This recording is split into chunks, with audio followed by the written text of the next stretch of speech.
አንዴ ተረጋጋ። እሺ ይኸውልህ ይሄኛው ይሄ አንድምታ ትርጓሜው ምዕላተ ክብር ወይም ክብርን የተመላች ቅዱስ ገብርኤል በፊቷ ሆኖ ሲያመሰግናት ወይም ሰላምታ ሲሰጥ በክብር የተሞላች ክብር ያላት አልነበረችም?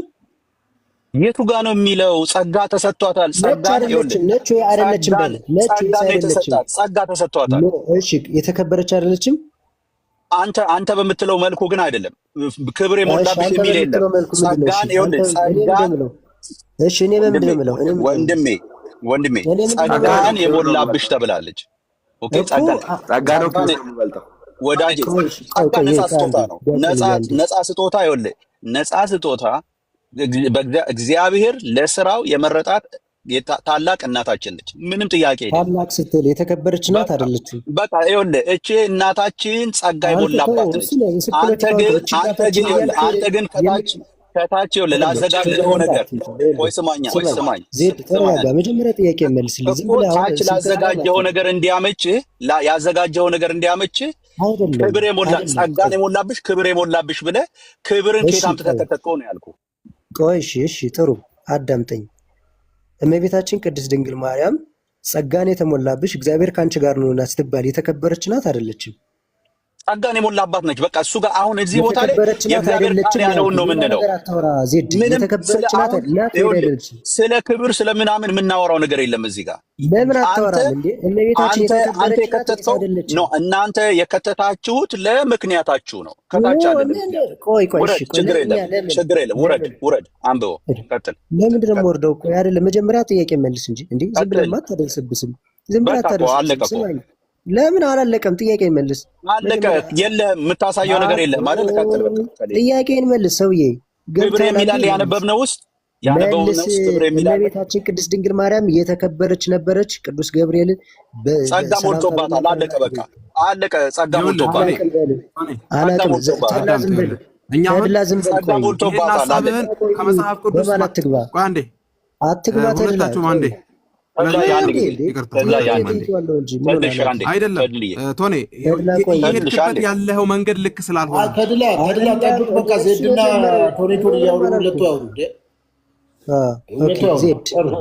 ዜድ ጥያቄ ጠይቄሃለሁ። አንተ እንዴት የተከበረች ናት የት አምጠው ነው እዚህ ያስገባ ብለኸኛል። እመቤታችን ቅድስት ድንግል ማርያም ቅዱስ ገብርኤል ሰላምታ ባቀረበላት ጊዜ ጸጋን የተመላሽ ጌታ ከአንቺ ጋር ነው ባላት ጊዜ ጸጋ ምንድን ነው? የተከበረች ነበረች። ጸጋ ምንድን ነው?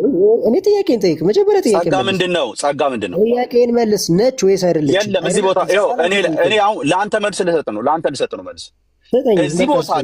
እዚህ ቦታ ላይ አንድ የምናውቀው ነገር አለ። እግዚአብሔር ለስራው መርጦ ጸጋ እንደሞላባት እርግጠኞች ነን። ቆይ በቃ ሳቅ አንተ መጀመሪያ ስማኝ። እኔ አሁን ካለው አንድ ስንዝር ዞር አልልም። መጽሐፉ የሚላትን እላታለሁ። መጽሐፉ ጸጋ ሞልቶባታል። አዎ በቃ ከሴቶች መካከል የተከበረች ነች አይደለችም? አንድ ጊዜ አይልም መጽሐፉ ባላት አለበት። መጽሐፉ የሚላት ቦታ አንድ ጊዜ የምትሰማኝ እባክህ። መጽሐፉ የሚላት ቦታ መጥቼ እላታለሁ። መጽሐፉ ያላለውን አልልም፣ አልጨምርም። እያልኩ ያለሁት ወንድሜ እኔ ስለ ክብር ከየት አምጥተህ ጨመርክ? መጽሐፉ ላይ ስለ ክብር የሚናገር ነገር አለ ወይ? አይደለችም መጽሐፉ ላይ መጽሐፉን ነው የተረጎምከው አለ ወይ? በቃ የለህም። እለፈው። የለህም ኖ አንተ ራስህ የለህም እንጂ በቃ እለፈው። የለህም አንተ እኮ እኔ እኮ የለኝም በል እንጂ የለህም እንዴት ትለኛለህ? በቃ የለህም እኮ የለህም። አንተ እኮ ነው የጨመርከው አንተ ነህ። ክብር ይኸውልህ ጸጋ የሞላብሽ የሚለውንም እንደ ክብር የሞላብሽ ብለህ ክብር የሞላብሽ ብለህ ያረከው አንተ ነህ። አምጣ አንተ ክብር የሞላብሽ የሚለው መልስ። ኧረ በእናትህ ሶፊ ተዋስተካክል። አንተ ነው ያመጣው። የለም ለምን የተከበረች ናት ወይስ አይደለም? የለም በቃ ቀጥል፣ ወደ ታች የለኝም ነው የሚባለው። የለህም አትበል። አንተ ክብር ምናምን ብለህ ያልተጻፈውን ምስጋና ብለህ ተረጎምከው መጽሐፉ ምስጋና ብሎ አይደል? ጥሩ እሺ፣ ሰላምታ ነው ይለው። እሷ ራሱ እንዴት ያለ ሰላምታ ነው አለች እሷ ራሱ። እሺ ተረጋጋ። እግዚአብሔር ከእርሱ ጋር የሆነ ጸጋ የተሞላ ሰው የተከበረ ነው አይደለም? አገባኝም እሱን አገባኝም ያላለውን አልልም።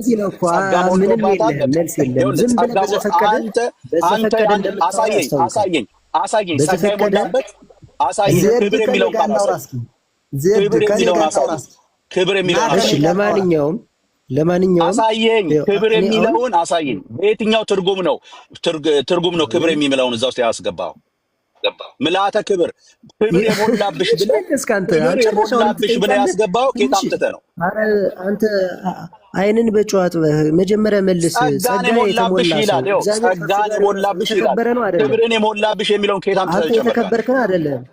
አንተ የተከበርክን አይደለም ወንድሜ፣ ዝም ብለህ አታውራ በጌታ። አንተ የተከበርክን አይደለም። የተከበርክን ለአንተ በኋላ ላይ ለምታዘጋጀው ነገር ስገዱላት፣ ምስጋና አስገቡላት ለሚለው ትምህርት ማዘጋጃ እያደረግህ ስትል ዝም ብያለሁ። አውጣና አሳየኝ። አውጣና አሳየኝ። የተከበርክ ነው ወይስ የተዋረድክ ነህ? ምልአተ ክብር የሚለውን ከየት እንዳመጣ አውጣና አሳየኝ። አውጣና አሳየኝ። ምልአተ ክብር የሚለውን ከየት እንዳመጣ። አንዴ በቃ ሁላችንም ሰዎች ናችሁ። ጭቅጭቅ ነው ያዛችሁት። የለውም እኮ የሌለውን እኮ ነው ዝም ብሎ በቃ ይሄ እኮ ነው ማለት። እንደዚህ እንድንናገር የምታደርጉት ያልተጻፈ እያመጣችሁ እየከተታችሁ ነው። ራስህ አንተ እዚህ የበለጠ ልትናገር ትችላለህ። አምጣና አሳየኝ።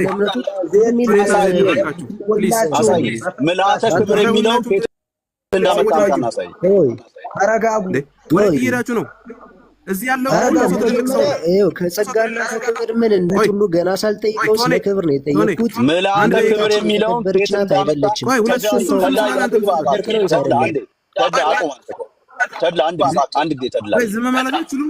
አንዴ ተድላ ያሳየኝ።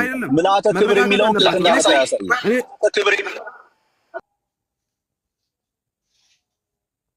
ጋብ እያወራለሁ። አንድ ጊዜ ምልአተ ክብር የሚለውን ከየት እንዳመጣ ያሳየኝ። በቃ እኔ የምፈለኩት እሱ ነው። እኔ አሁን መጽሐፉ የሚላትን ብያለሁ። እሱ ያስቀመጠው ለምሳሌ ጸጋ ይሞላብሽ። አዎ ቅድስት ድንግል ማርያም ጸጋ ይሞላባት ነች። ይሄንን ከሴቶች መሀል የተመረጭ። አዎ ምልአተ ክብር የሚለውን ግን አምጣና አሳየኝ ከየት እንዳመጣው። እኔ እኮ ነው ጠየቅኩ እኮ ሰውዬ። ጸጋ የተሞላ ሰው እግዚአብሔር ከእርሱ ጋር የሆነ ሰው የተከበረ ነው ወይስ አይደለም? አይደለም በለኝና እለፈው። አለቀ። ቀጥልና አንብበው። ስለሌለ የምታሳየው ስለሌለ እየጨመራችሁ እንደፈለጋችሁ እየጨመራችሁ ስለምትሄዱ ቀጥል። ዝም ብለህ እንደ አረቦኝ ቆርቆሮ አትጩህ። ችግር የለም። ቀጥል። ውረድ ወደታች አንብበው። አይደለምና ማለት ነው። ቀጥል ወደታች። በቃ አልኩህ። ቀጥል ወንድሜ። ይበቃና እዚሁ ላይ ማነህ የኔ ወንጀሉን ያስከው ሰው። ቆይማ አንተ እንተላየ ይቅርታና ቆይ ወደታች አንዴ ወረድ ብለው ገና እስካላደረ ድረስ ለምንድነው ቅድም ሶፊ ጥያቄ ጠይቆን በደንብ መልሻ አብራረቸ። እናንተ ስትጠየቁ ሹልክልክ ጓዳ ፍለጋ እንደው መደበቂያ ፍለጋ ለምን ትሄዳለህ? ለምን አትመልስም? የጠየቅኩህን መልስ። ጠይቀኛ መልሼልሃለሁ የተባለውን መልስ። ከዛ በኋላ ይሄ ዝም ብሎ ተራ ነገር እንትን አንበል። በቃ ይሄ ነጥብ ይዘን የምንወያይ ከሆነ የምንፋለም ከሆነ መልስ። መልስ ሰጥቶታለሁ። ይኸውልህ መልስ ሰጥቶታለሁ መምህር። ቆይ በተቻሉት መጠን ይኸውልህ አንዴ በተቻሉት መጠን እሺ ዜድ አንዴ ስማኝ በማረም በእግዚአብሔር ስም ስማኝ። አንድ ጊዜ እንድጠይቅ የፈለኩት ጥያቄ ምንድን መሰለህ? ቅድም ላይ ሶፊ ባነሳው ጥያቄ ተጠያየቅንና ምስጋና ማለት አምልኮ ማለት ነው ወይ ብሎ ሶፊ ሲጠይቅ አዎ ነው አልከን።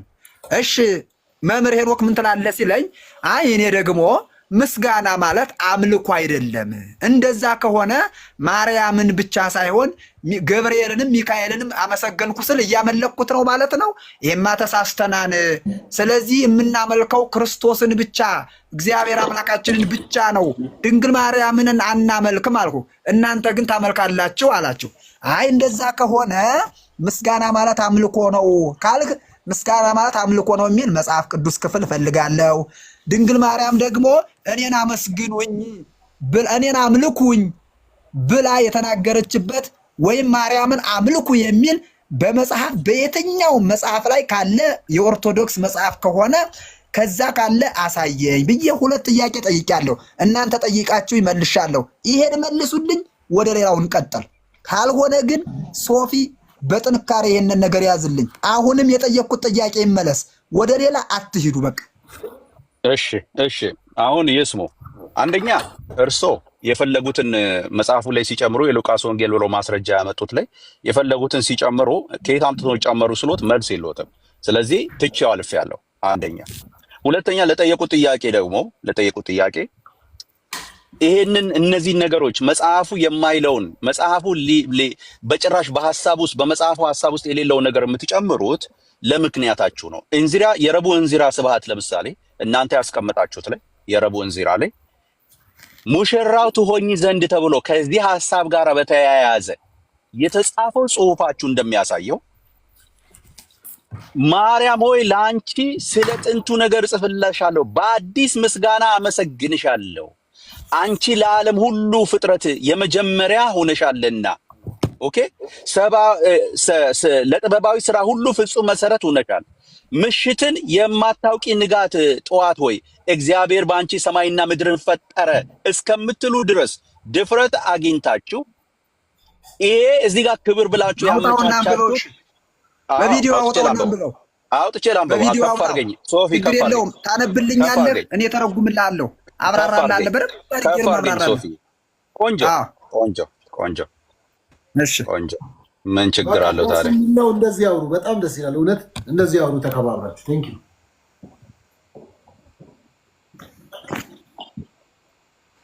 እሺ እንደዚህ ይላል የረቡዕ እንዚራ ላይ ኦኬ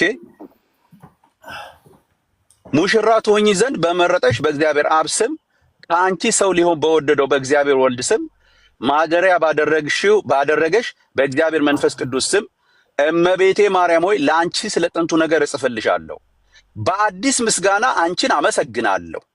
አንቺ ለዓለም ፍጥረት ሁሉ የመጀመሪያ ሆነሻል ይላል። ማርያም ቆቆ በቃ ይኸው እዚህ ጋር ነው የምፈልገው። ከዚህ ጀምሮ ያብራራሉ። አንቺ ለዓለም ፍጥረት ሁሉ መጀመሪያ ሆነሻል ይላል። ማርያም ለዓለም ፍጥረት ሁሉ መጀመሪያ ነች? ጠየቀኝ።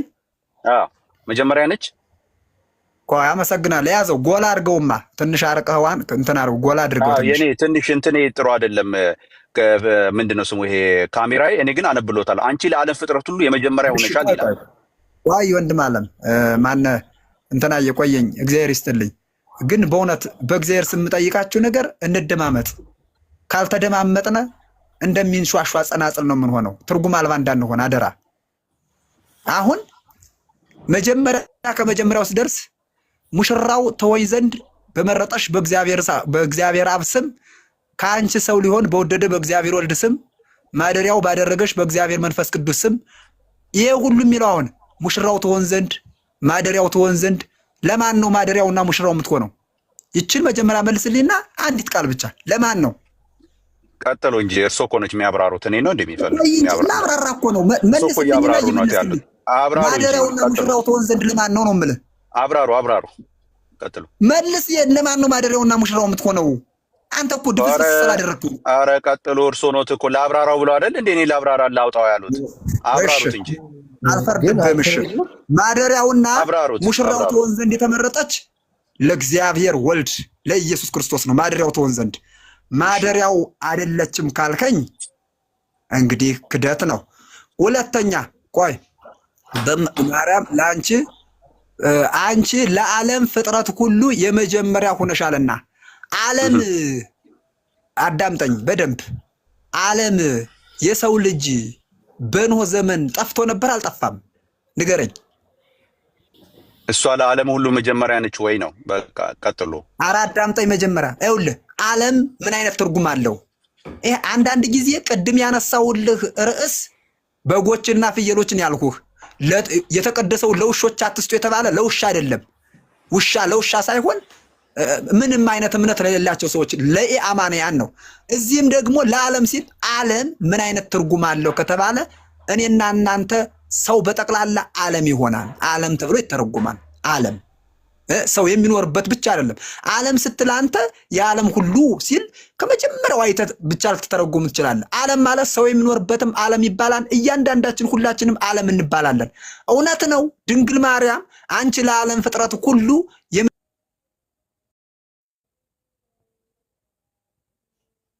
የመጀመሪያው ሆነ። ስለዚህ ከጨለማው ያ በጨለማ የነበረው ሕዝብ የወጣው በማን ነው ከተባለ ይኸው ከታይ ምክንያት አለ።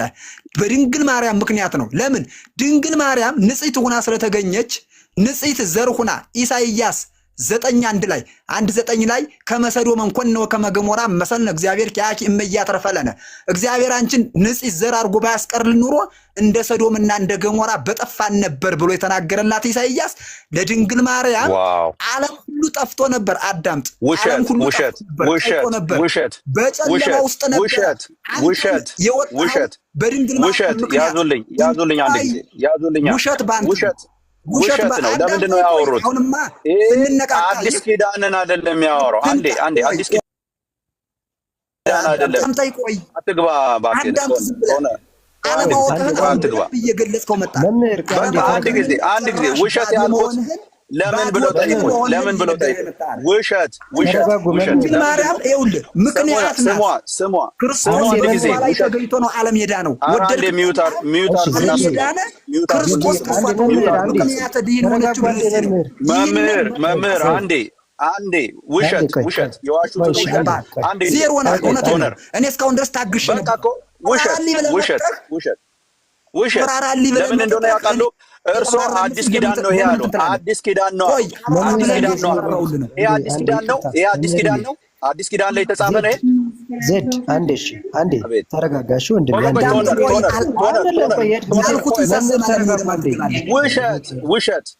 ውሸት ለምን እንደዛ አሉት? አንተ ውሸት ቆይ ለምን ውሸት እንደሆነ ላስረዳችሁ።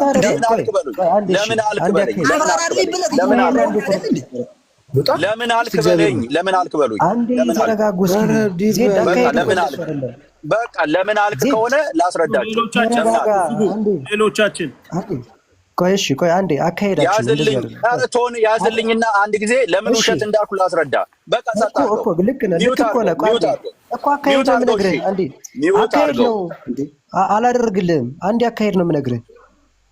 አንዴ ራያ አካሄድ እንደዚህ አይደለም። አንዴ አቋ አይደለም ውሸት አድርግ እየተነጋገርን እየሰማን ነው። ቶኒ ሚውት አድርግ።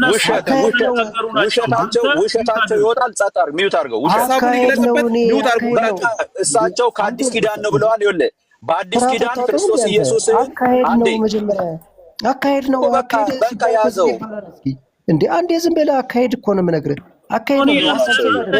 ራያ እባክህ ዝም በል። ቆይ አካሄድ ነው። አካሄድ አታውቁም እንዴ እናንተ? አታውቁም? ስርዓት አስከባሪ አትሁን አንተ። ተወው በቃ ሁለቱ ይነጋገሩ። አንተ ሰውዬ እንደዛ አይደለማ።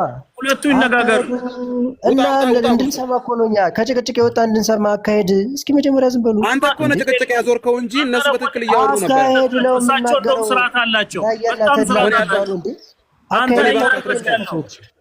ቶኒ አትረብሽ። አካሄድ ነው። እስኪ ተረጋጋ። እንዴ አካሄድ እንናገር። አንድ ሰከንድ እኮ ነው። አንዴ ጠብቅ። እንዴ የምንሄደው ቦታ የለም። ዝም በልና በቃ ዝም በል እስኪ አንዴ። እንዴ ራ የምናገር ሱስ አለብህ እንዴ? አንዴ ቶኒ ጤነኛ አይደለም። ተው እባክህ በቃ ተው። ሚውት አድርግ አንተ ሚውት አድርግ። አንተ ነው እንዴ ቆይስ እንደምን ለምን አናደርግም?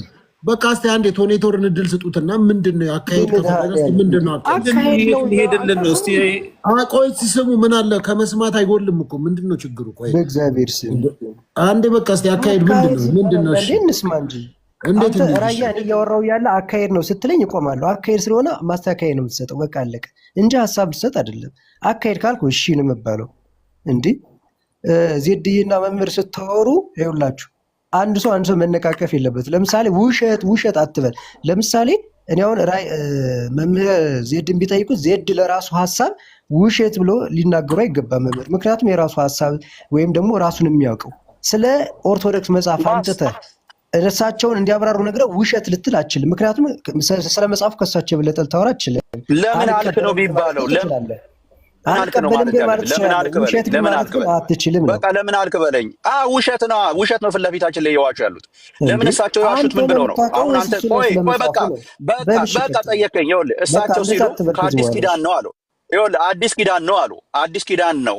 አዲስ ኪዳን የክርስቶስ ኢየሱስ ማደሪያ ስለሆነች የጠፋው ሰው በክርስቶስ ኢየሱስ ዳግም ስለመጣ ለሱ ነው መጀመሪያ የሆነችው አሉ። ውሸት ለምን ነው ውሸት ያልኩት? ጥቂት ወረድ ብዬ ላንብበው። እንደዚህ ይላል። ይሄ እንግዲህ የሆነው በአዲስ ኪዳን ሰማይና ምድር ተፈጥረዋል። እንያ መጽሐፉ ምን ይላል? ይሄ በቢጫ የተጻፈው በሙሉን ተመልከቱ ምን እንደሚል። ለጥበባዊ ስራ ሁሉ ፍጹም መሰረት ሁነሻልና ይላል። ለጥበባዊ ስራ የትኛው ጥበባዊ ስራ? አሁን ምን መሰላችሁ ትልቁ ችግር ያለው እዚህ ያላችሁ ሰዎች የምትሰሙት በሃይማኖት ስም ስለሆነ የምትሰሙት በሃይማኖት ጆሮ ስለሆነ ችግሩ ያለው ትልቁ ችግር እዚህ ጋር ነው። ምንድነው መጽሐፉ እያለ ያለው? እንዲህ ይላል፣ ምሽትን የማታውቂ ንጋት ጠዋት ወይ ይልና፣ ይሄ በቢጫ ያለው በሙሉ ተመልከቱ። እሱን ነው ማነባው። እንደዚህ ይላል፣ እግዚአብሔር በአንቺ ሰማይንና ምድርን ፈጠረ፣ ባህርን፣ ቀላያትን፣ ፀሐይን፣ ጨረቃን፣ ከዋክብትን፣ ዘመኖችን፣ ዓመቶቹን፣ በጋን፣ ክረምትን፣ ቀናትን፣ ሳምንታትን፣ በዓላትን፣ በግልጽ የሚታየውን የተሰወረውን ዓለማትን ሁሉ ፈጠረ ይላል። ኦኬ፣ ይሄ የተፈጠረው በአዲስ ኪዳን ነው አባቴ ነው በፍጥረት መጀመሪያ ነው? ንገረኝ እስቲ። አውጣና ሚዩትን አንሳና። ለእኔ ነው የኔ አባት። አዎ፣ ባህርና ቀላያት፣ ፀሐያትና ጨረቃ፣ ከዋክብትና ዘመኖች፣ ዓመቶችና በጋን፣ ክረምትን፣ ቀናትን ዘፍጥረት ላይ ነው የተፈጠረው? አዲስ ኪዳን ላይ ነው የፈጠረው? እሺ ቆየኝ፣ ጥያቄ ጠየከኝ አይደለ የኔ አባት? እንደማመጥ ቀጥል። መጀመሪያ ችግሩ ካንተ ያለው ምን መሰለህ? ትርጉም አለማወቅ ነው የተረዳሁትና ትርጉም አለማወቅ ደግሞ ይሄ እኔ ቡክ የሚለውን ባክ ብለህ የምታነበው ከሆነ አይዶንት እኔ ምን እንደሆነ አላውቅም። በምን መልኩ ያ የፊደል ትርጉም ስተታ አብራሩት፣ ባኮተን ይሄንን አብራሩት። እዚህ ጋር የተጻፈው ሌላ ወሬ ተውና ይሄን አብራሩ። እዚህ ጋር ያለው ሌላ ወሬ አያውሩ። እዚህ ጋር ያለውን አብራሩ። ፍጥረት የተፈጠረው ፀሐይና ጨረቃ፣ ቀንና ሌሊት፣ ጨለማና ብርሃን የተፈጠረው በአዲስ ኪዳን ነው። አዳምጠኝ። በአዲስ ኪዳን ምንድነው? አዳምጡት፣ አብራሩት መጽሐፉን ይሄንን። እሺ እኮ ላብራራልህ ነው። ስማ፣ ዕለተ ረቡዕ። እሺ ቆይ መጀመሪያ ይሄን እንድትለይ ጨረቃና ፀሐይ አመጣህልኝ። ፀሐይና ጨረቃ መቼ ተፈጠረ? ንገረኝ። አዳም ልመልስ እኮ ነው፣ ላብራራልህ እኮ ነው እንዴ። ፀሐይና ጨረቃ መቼ ተፈጠረው? ዘፍጥረትን ሄደው ያንብቡ። ንገረኝ፣ ዝም ብለህ ንገረኝ። ዘፍጥረትን ሄደው ያንብቡ። ዘፍጥረትን ሄደው ያንብቡ። አላውቀውም፣ ንገረኝ መጀመሪያ። በቃ ዘፍጥረትን ሄደው ያንብቡ። አየህ፣ አታውቀውም። ዕለተ ረቡዕ ፀሐይና ጨረቃ የተፈጠሩት በዕለተ ረቡዕ ነው። አለቀ። ይሄው መቼ ነው?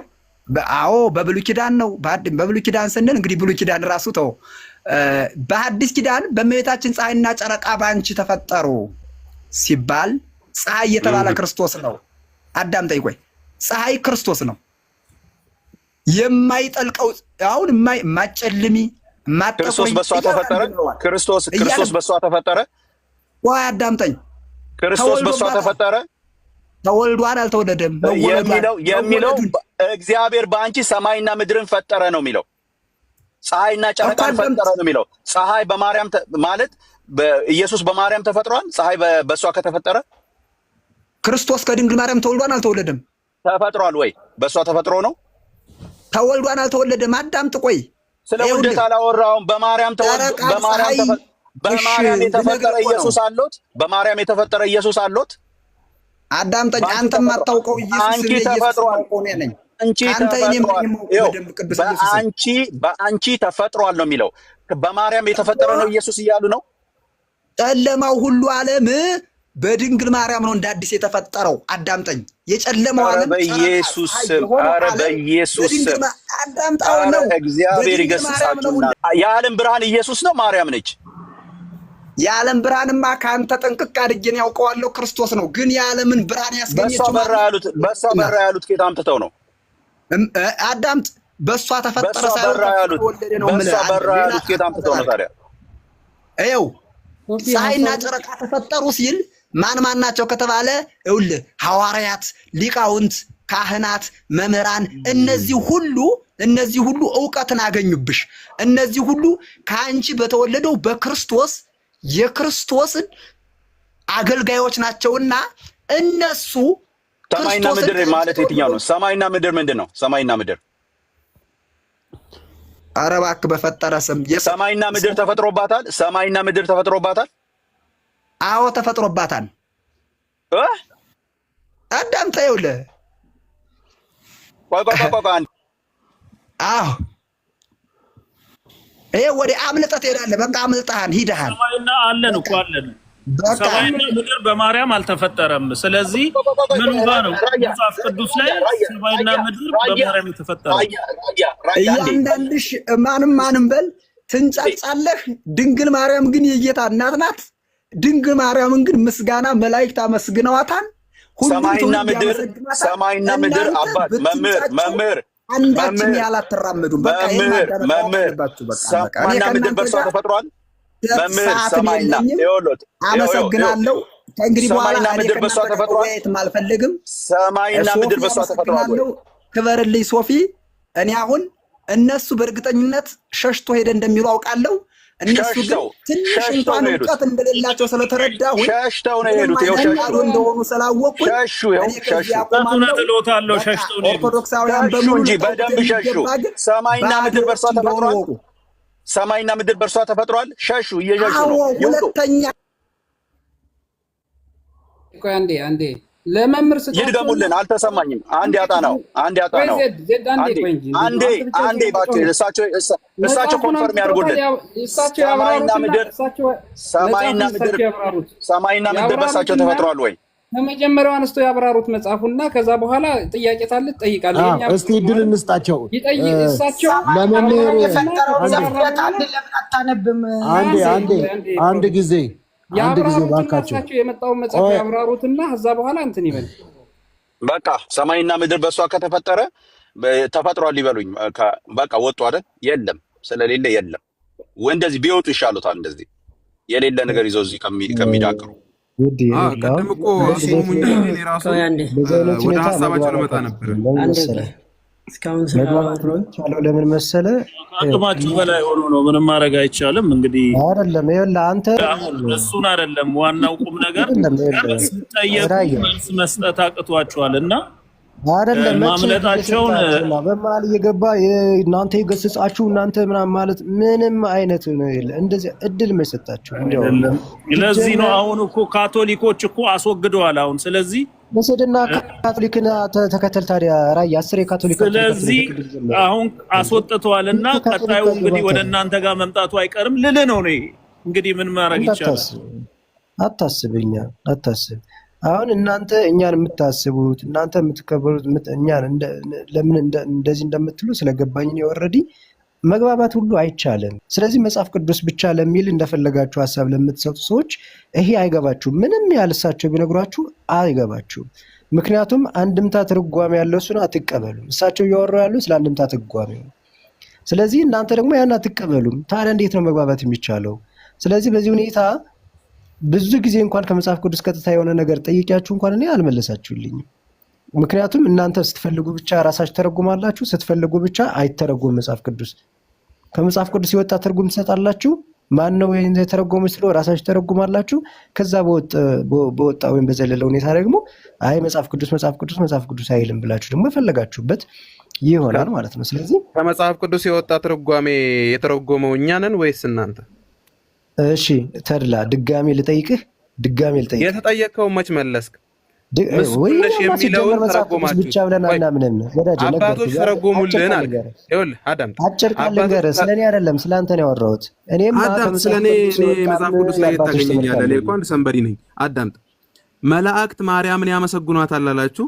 ይሄ አሁን አመክንዩ ትጠየቃለህ። መላእክት ማርያም ምን ስላደረገችላቸው ነው ማርያም መላእክትን የሚያመሰግኗት? የቱ ጋር ነው ያመሰግኗት? ብዙ አይነት ጥያቄ ይመጣብሃል። ገብቶሃል? ምን አደረገችላችሁ ማርያም? አንተ ነው የምታመጣው። ይኸውልህ እንዳንተ አይነቱ ሰዎች ወይም ደግሞ እናንተ መሰሎች ሲሆን እንጂ ጥያቄ ምንም የጌታ እናት ንጽሕት ናት፣ ብጽሕት ናት፣ ጌታን በማጽናት የተሸከመች ናት፣ ከምስጋናም በላይ ጸጋ የተሞላት እንዲህ አንተ እኮ አይነት ድፍን ስላለ ነው እንጂ እንዴት ምስጋና ይገባል ተብለህ የምታነሳው? እንደናንተ አይነት አስተምህሮ ባይኖር ኖሮ እንደኛ አይነት ጥያቄ አይኖርም። የሚያስጠይቅ ነገር ሲኖር ነው እኛ የምንጠይቀው። በየትኛውም ሁኔታ የቤተክርስቲያን ተቃራኒ ይኖራል። በአጠቃላዩ ማርያምን መላእክት ያመሰገኗት በምን ምክንያት ነው? የቱ ጋር ነው ማስረጃው ነው? አሁን እሺ ቆይ አሁን እኮ ብጠይቅም ስለማትመልስልኝ ነው። እመቤታችን ቅድስት ድንግል ማርያም የሚመሰገን የሆነ ለሚመሰገን ለመስጋና የደረሰች አይደለችም? የበቃች አይደለችም? መላእክት ለምን ያመሰግኗታል እንዴ? ምን አደረገችላቸው? አሃ ስለዚህ መላእክት ስታደርግላቸው ለነሱ ስታደርግላቸው ብቻ ነው የሚያመሰግኗት ማለት ነው። ምስጋና እኮ የሆነ ሪፍሌክት አለው። ምንም በሌለበት እኮ ምስጋና የለም። ኧረ ተው እግዚአብሔር ተው። እንዲሁ ይመሰገናል ለባዶ ቤት። የጌታ እናት ስለሆነች ምስጋና አይገባትም ነው የምትለው? የጌታ ጅማሬው እኮ ማርያም ላይ እኮ አይደለም። በፊት ዓለም ሳይፈጠር በፊት እኮ ነበረ። ጌታ ከዛ ጋር ምን አገናኘው? እኔ ስለ ጌታ መጀመሪያ መኖር አለመኖር ለመላእክት ምን አይነት ጥቅም ሰጥቶ ነው መላእክት የሚያመሰግኑት ነው? አሁን የጌታ መወለድ ለመላእክት ምንድነው ጥቅሙ? ለሰው ልጆች እንኳን ብትንሽ ችግር የለውም ልቀበል። ግን መላእክት የሚያመሰግኑበት ምክንያት ምንድን ነው? አሬ ሰው ያረተ በእግዚአብሔር በድፍረት እንደዛ አይወራም አይደለም እኮ። እንደገና ደግሞ ቀጥላችሁ እኮ ማርያምን ለማመስገን ዓለም ተፈጠረ ትላላችሁ እኮ። ወደዛም እመጣለሁ። አሁን እሱን ተውና፣ እሺ ቆይ አሬ ነው በጣም ገርሞኛል። ከመላእክት ጀመራችሁ። በመላእክት እሺ ቆይ ለመሬት እሺ አንዴ ይቅርታ፣ ጊዝ ሚዲያ ይቅርታ። አንተ ለመላእክት ምን አደረገችላቸውና ምስጋና አመሰገኗት ነው የምትለው? ስለዚህ እመቤታችን መላእክት ላይ የሆነ ነገር ማድረግ አለባት ማለት ነው። አንደኛ ጥያቄው መቼ አመሰገኗት? ምኑ ጋር ሪፈራል ማስረጃ ታመጣለህ? አመሰገኑም ካልክ በምን ምክንያት ነው ያመሰገኑት? በግልጽ ለምሳሌ ቅዱስ ዳዊት ለምሳሌ አንድ ላይ ስትሄድ ምስጉን በክፉዎች ምክር ያልሄደ በኃጢአተኞች መንገድ ያልቆመ በዋዘኞች ወንበር ያልተቀመጠ እሱ ምስጉን ነው ይላል አይደል? አዎ ይላል። እሺ ምስጉን ነው የተባለው ሰው ያ ምስጋና የሚገባው የተመሰገነ ነው አይደለም? የተመሰገነው የዳዊትን ምክር ስለሰማ ነው፣ አገልግሎቱን ስላከበረ ነው። ቆይሽ ስለዚህ እመቤታችን ለዚህ ብቁ አይደለችም? የት ነው የምትሄደው? አሁን መላእክት ያመሰገኑበትን ምክንያት ነው። ለዚህ ብቁ ነች አይደለችም? አይደለችም። ለመላእክት ምስጉን ለመሆን ብቁ አይደለችም። ከመላእክት ዘንድ የመመስገን ብቃት የላትም ማለት ማስረጃ አምጣ። አንተ ፊት ለፊት ራሱ ባሳይ ራሱ አንተ አታምንም። ተድላ ምን አሳያ? እኔ ባላምን ህዝብ ይኸው እዚህ ጋር 600 ሰው በላይ አለ። እዚህ ጋር የሚያምን ሰው አለ። አሳያቸው ለነሱ፣ ለኔ አታሳይ። እሺ ለኤልሳቤጥ ምን አደረጋቻት ነው? ኤልሳቤጥ አመሰገነቻት? ንገረኝ። ምን ብላ አመሰገነቻት? አላመሰገነቻትም። አውጣው። እሱ ታመስግናት፣ ችግር የለውም። መላእክት አመስግነዋል፣ ችግር የለውም። ምናምን አትበል። አንዴ ያዝ ለቀቅ አታርግ እንጂ ተድላ በጌታ ሎጂኩን ያዝ እናድርገውና አንዴ ተድላ በመላእክት ዘንድ ምስጉን ለመባል ብቁ አይደለችም የሚል ነገርን ተናገርክ። ኦኬ ሶ በመላእክት ዘንድ ምስጉን ለመሆን ክራይቴሪያው ምንድን ነው?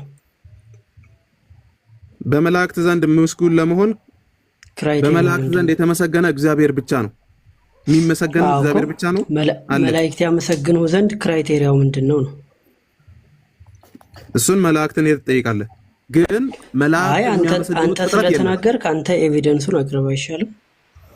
መላእክት ለማመስገን ከራሳቸው መውጣት አለበት። በአጠቃላዩ መላእክት የሚያመሰግኑበት ምክንያት የለም ነው አሁን ጥያቄ። እሺ እሱ ምንድነው? አሁን በተደጋጋሚ መጽሐፍ ቅዱስም ተከፍቶ ምናምን እየታየ ስለነበር አሁን ምስጋና የሚለው ራሱ ምንድነው የሚለው ቃሉ ላይ መግባባት ምንችል አይመስለኝም። አይ ቲንክ ሶፊ ምን ይያለ እኔ የማይመስል ነገር አይመስለኝም። እኔ ነጭ ነጭዋን ነው የምፈልገው።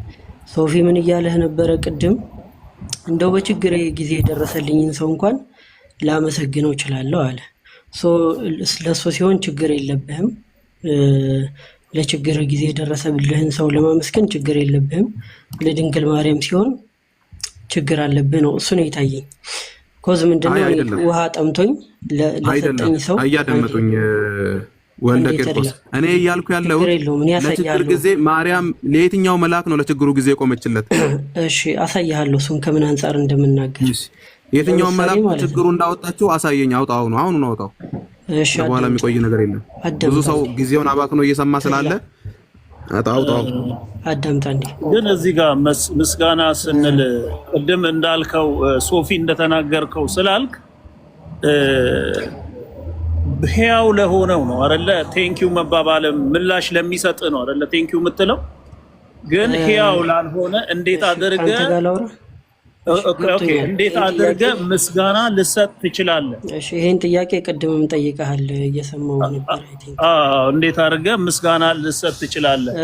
ራያ እሱም በሁለተኛ ያዘው የሞቱ ሰዎች ካንዳችሁ ጋር አይ ከኔ ጋር አውራ። አንተ ጋር መጣልኝ ነው አንተ ጋር ማርያም ለመላእክት ውለታ የዋለችለትን ቦታ አውጣልኝ። እሱን ፈልጋለሁ። እኔ ረጅም ሰዓት ተቀምጫለሁ። ተድላ ረጅም ሰዓት ነው ተሳዳምጥ። ፕሊስ እኮ ወደ ዋናው እኔ ሚውት አደርግልሃለሁ እኮ ነው ሚውት አድርጌ እሰማሃለሁ። ግን ያን አውጣ። አንዴ ቆይ አንተን እንደዚህ ልገላግልህ። አትሊስት አሁን ምንድነው ቅዱስ ኤፍሬም ምንድነው የውድዋ መላእክት ላይ ያው መላእክት አመሰገኗት እሱን ደግሞ የሉቃስ ወንጌልን ሲተረጉም ነው የሚል ነገር አንስታችኋል። ከፍ አድርገኛ እንዴ ከጀምሩ ቅዱስ ኤፍሬም ማን ነው የሚለው ላሳየና መጽሐፍ ቅዱስ ማስረጃ ነው የፈለግነው እንጂ ሪፈራል የአባቶች ጽሑፍ አይደለም የፈለግነው። አንድ አዳምጠኝ። አንተ አሁን ከምን ነው የምትሰጠኝ? በአጠቃላዩ ሚዩት አድርግና አዳምጣ እንዴ። እሺ ከምን እንደምትሰጠኝ ንገረኝና አልሚዩት ላድርግ። ማስረጃ ከምን እንደምትሰጠኝ? እሺ ማስረጃ ከመጽሐፍ ቅዱስ ወይስ ከሌሎች መጽሐፍት? ችግሩ መጠየቅም አትወዱም፣ መልስ መስማትም አትወዱም። እኔ ታዲያ የማልቀበለው መጽሐፍ እኮ ለኔ ልታስረዳኝ እኔ መጽሐፍ ብታነብ አልቀበልም። አዳምጠኛ። እኔ እናንተን የሚያስማማን መጽሐፍ ቅዱስ ብቻ ነው። አይ እኔ መግለጫ ልስጥልህ ይኸውልህ፣ እኔ ላደምጥና ልቀበል የምችለው በመጽሐፍ ቅዱስ ብቻ ነው። የትኛውንም አባቶች ብታቀርብልኝ አልቀበላቸውም። ማን እነሱ ምንም ይሁን ለምን ወደ መላእክት አይቀየሩም? ኧረ አዳምጠኝ ጌታው። እሺ ኤፍሬም ብለህ እንዳትጀምርልኝ መጽሐፍ ቅዱስ ቦታ ክፈትና ማስረጃ ስጠኝ። ጨርሻለሁ። አሁንም አስቆምሃለሁ መጽሐፍ ቅዱስ ካልከፈትክ። ችግር እሺ ቅድም ስታነሱት የነበረው የሉቃስ ወንጌል ምዕራፍ 1 ቁጥር 28 ላይ ልሂድና አንድ ጥያቄ ጠይቃለሁ። ተረጋግተህ ለማዳመጥ ሞክር። በብሉይ ኪዳን ይሄው ገብርኤል ኢቭን ዘካርያስ ጋር ሲላክ እናየዋለን። እዚሁ ምዕራፍ ላይ ከፍ ብሎ ወደ እርሷ ገብቶ እንዲህ ይላታል እመቤታችንን ጸጋን የተመላሽ ወይ ወይም ጸጋን የሞላብሽ ወይ ይላታል። ጸጋን የሞላብሽ ወይ እየተባለ በብሉይ ኪዳን አንድ ሰው አለ ከእመቤታችን ውጪ? እየጠየቀኝ ነው? አዎ እየጠየቅኩ ነው። ጸጋን የሞላብሽ የተባለ አለ? የተባለ ቢኖር ባይኖር ስለ ምስግንና ስለ ምስጋና እንጂ ያወራ ነው። ስለ ጸጋ አወራ አለ ወይም የለም በለኝ። አለ ወይስ የለም? ማንንም በሚልበት መንገድ ማንንም አላለም። ሌላውን ባለበት መንገድ ማርያምን አላለም። ሌላውን ባለበት መንገድ ማርያምን ባለበት ደግሞ ሌላውን አላለም። እንዲህ በብሉይ ኪዳን ጸጋን የተመላሽ የተባለ አለ ወይ? የለም። የለም። እመቤታችንን በተለየ መልኩ ምን ብሏታል? ጸጋን የመላብሽ ወይ። እሺ እግዚአብሔር ካንቺ ጋር ነው የተባለ ሳለ ለምሳሌ ሐዋርያው ቅዱስ ጳውሎስ ሁሉ ኃጢአትን ፈርቷልና የእግዚአብሔርን ክብር ጎሎን ነበርና ይላል። የእግዚአብሔር ክብር በጎደለን ዘመን፣ እግዚአብሔር ከሰዎች በራቀበት ዘመን እግዚአብሔር ካንቺ ጋር ነውና ከሴቶች መካከል የተባረክሽ ነሽ የተባለች ሴት አለች? ወደ ዋና ሐሳብ ትሄድልኛለህ ብራዘር? ሌላ አለች ወይስ የለችም? መልስልኝ። ችግር የለውም። ይሄ መጨረሻ ጨርስ እስቲ ሐሳብህን ጨርስና ወደ ዋና ሐሳብ ከመጣህ እጠብቅሃለሁ። የተባላለው ሚዩት አድርጌ ልስማ እና መልስልኝ። ሚዩት እንዳታረግ። ጸጋን የተመላሽ ወይ እግዚአብሔር ካንቺ ጋር ነውና ደስ ይበልሽ የተባለች ሴት አለች? ምስጋና ቦታ ትሄድልኝ። ምስጋና እሱን ላሳይህ ነው እኮ ምስጋና እንደሆነ ላሳይህ። ዋናው ቦታ ይሄድልኝ። እኔ 10 ደጋግሜ ያነበብኩት ቦታ ስለሆነ መጠየቅና ቃል ምልልስ ይቅርና አንበበስ ጨርስ ተብላ የተባለ ሰው አለ ሌላ? ኧረ እባክህ ሂድ። የለም። እሺ ተው እኔ ልመልስልህ። የለም። መልአኩ ወደ እርሷ ገብቶ ደስ ይበልሽ ጸጋን የሞላብሽ ሆይ ጌታ ካንቺ ጋር ነው፣ አንቺ ከሴቶች መካከል የተባረክሽ ነሽ አላት። ይህንን ንግግሯን ይህንን ንግግሩን የመልአኩን ንግግር እኛ ምስጋና እንለዋለን። ቅድም ምን ስትል ነበር አንተ? ይሄ እኮ ምስጋና አይደለም እውቅና ነው፣ እውቅና እየሰጣት ነው። አንተ እውቅና የሚለውን ቃል የተጠቀምክበትን ይሄን የመልአኩን ንግግር እኛ ምስጋና እንለዋለን። የቃላት ልዩነት ከሆነ የቃላት ልዩነቱ ላይ እንዳለ እንቆይና ይሄንኑ ቃል እኛ አመሰገናት እንላለን።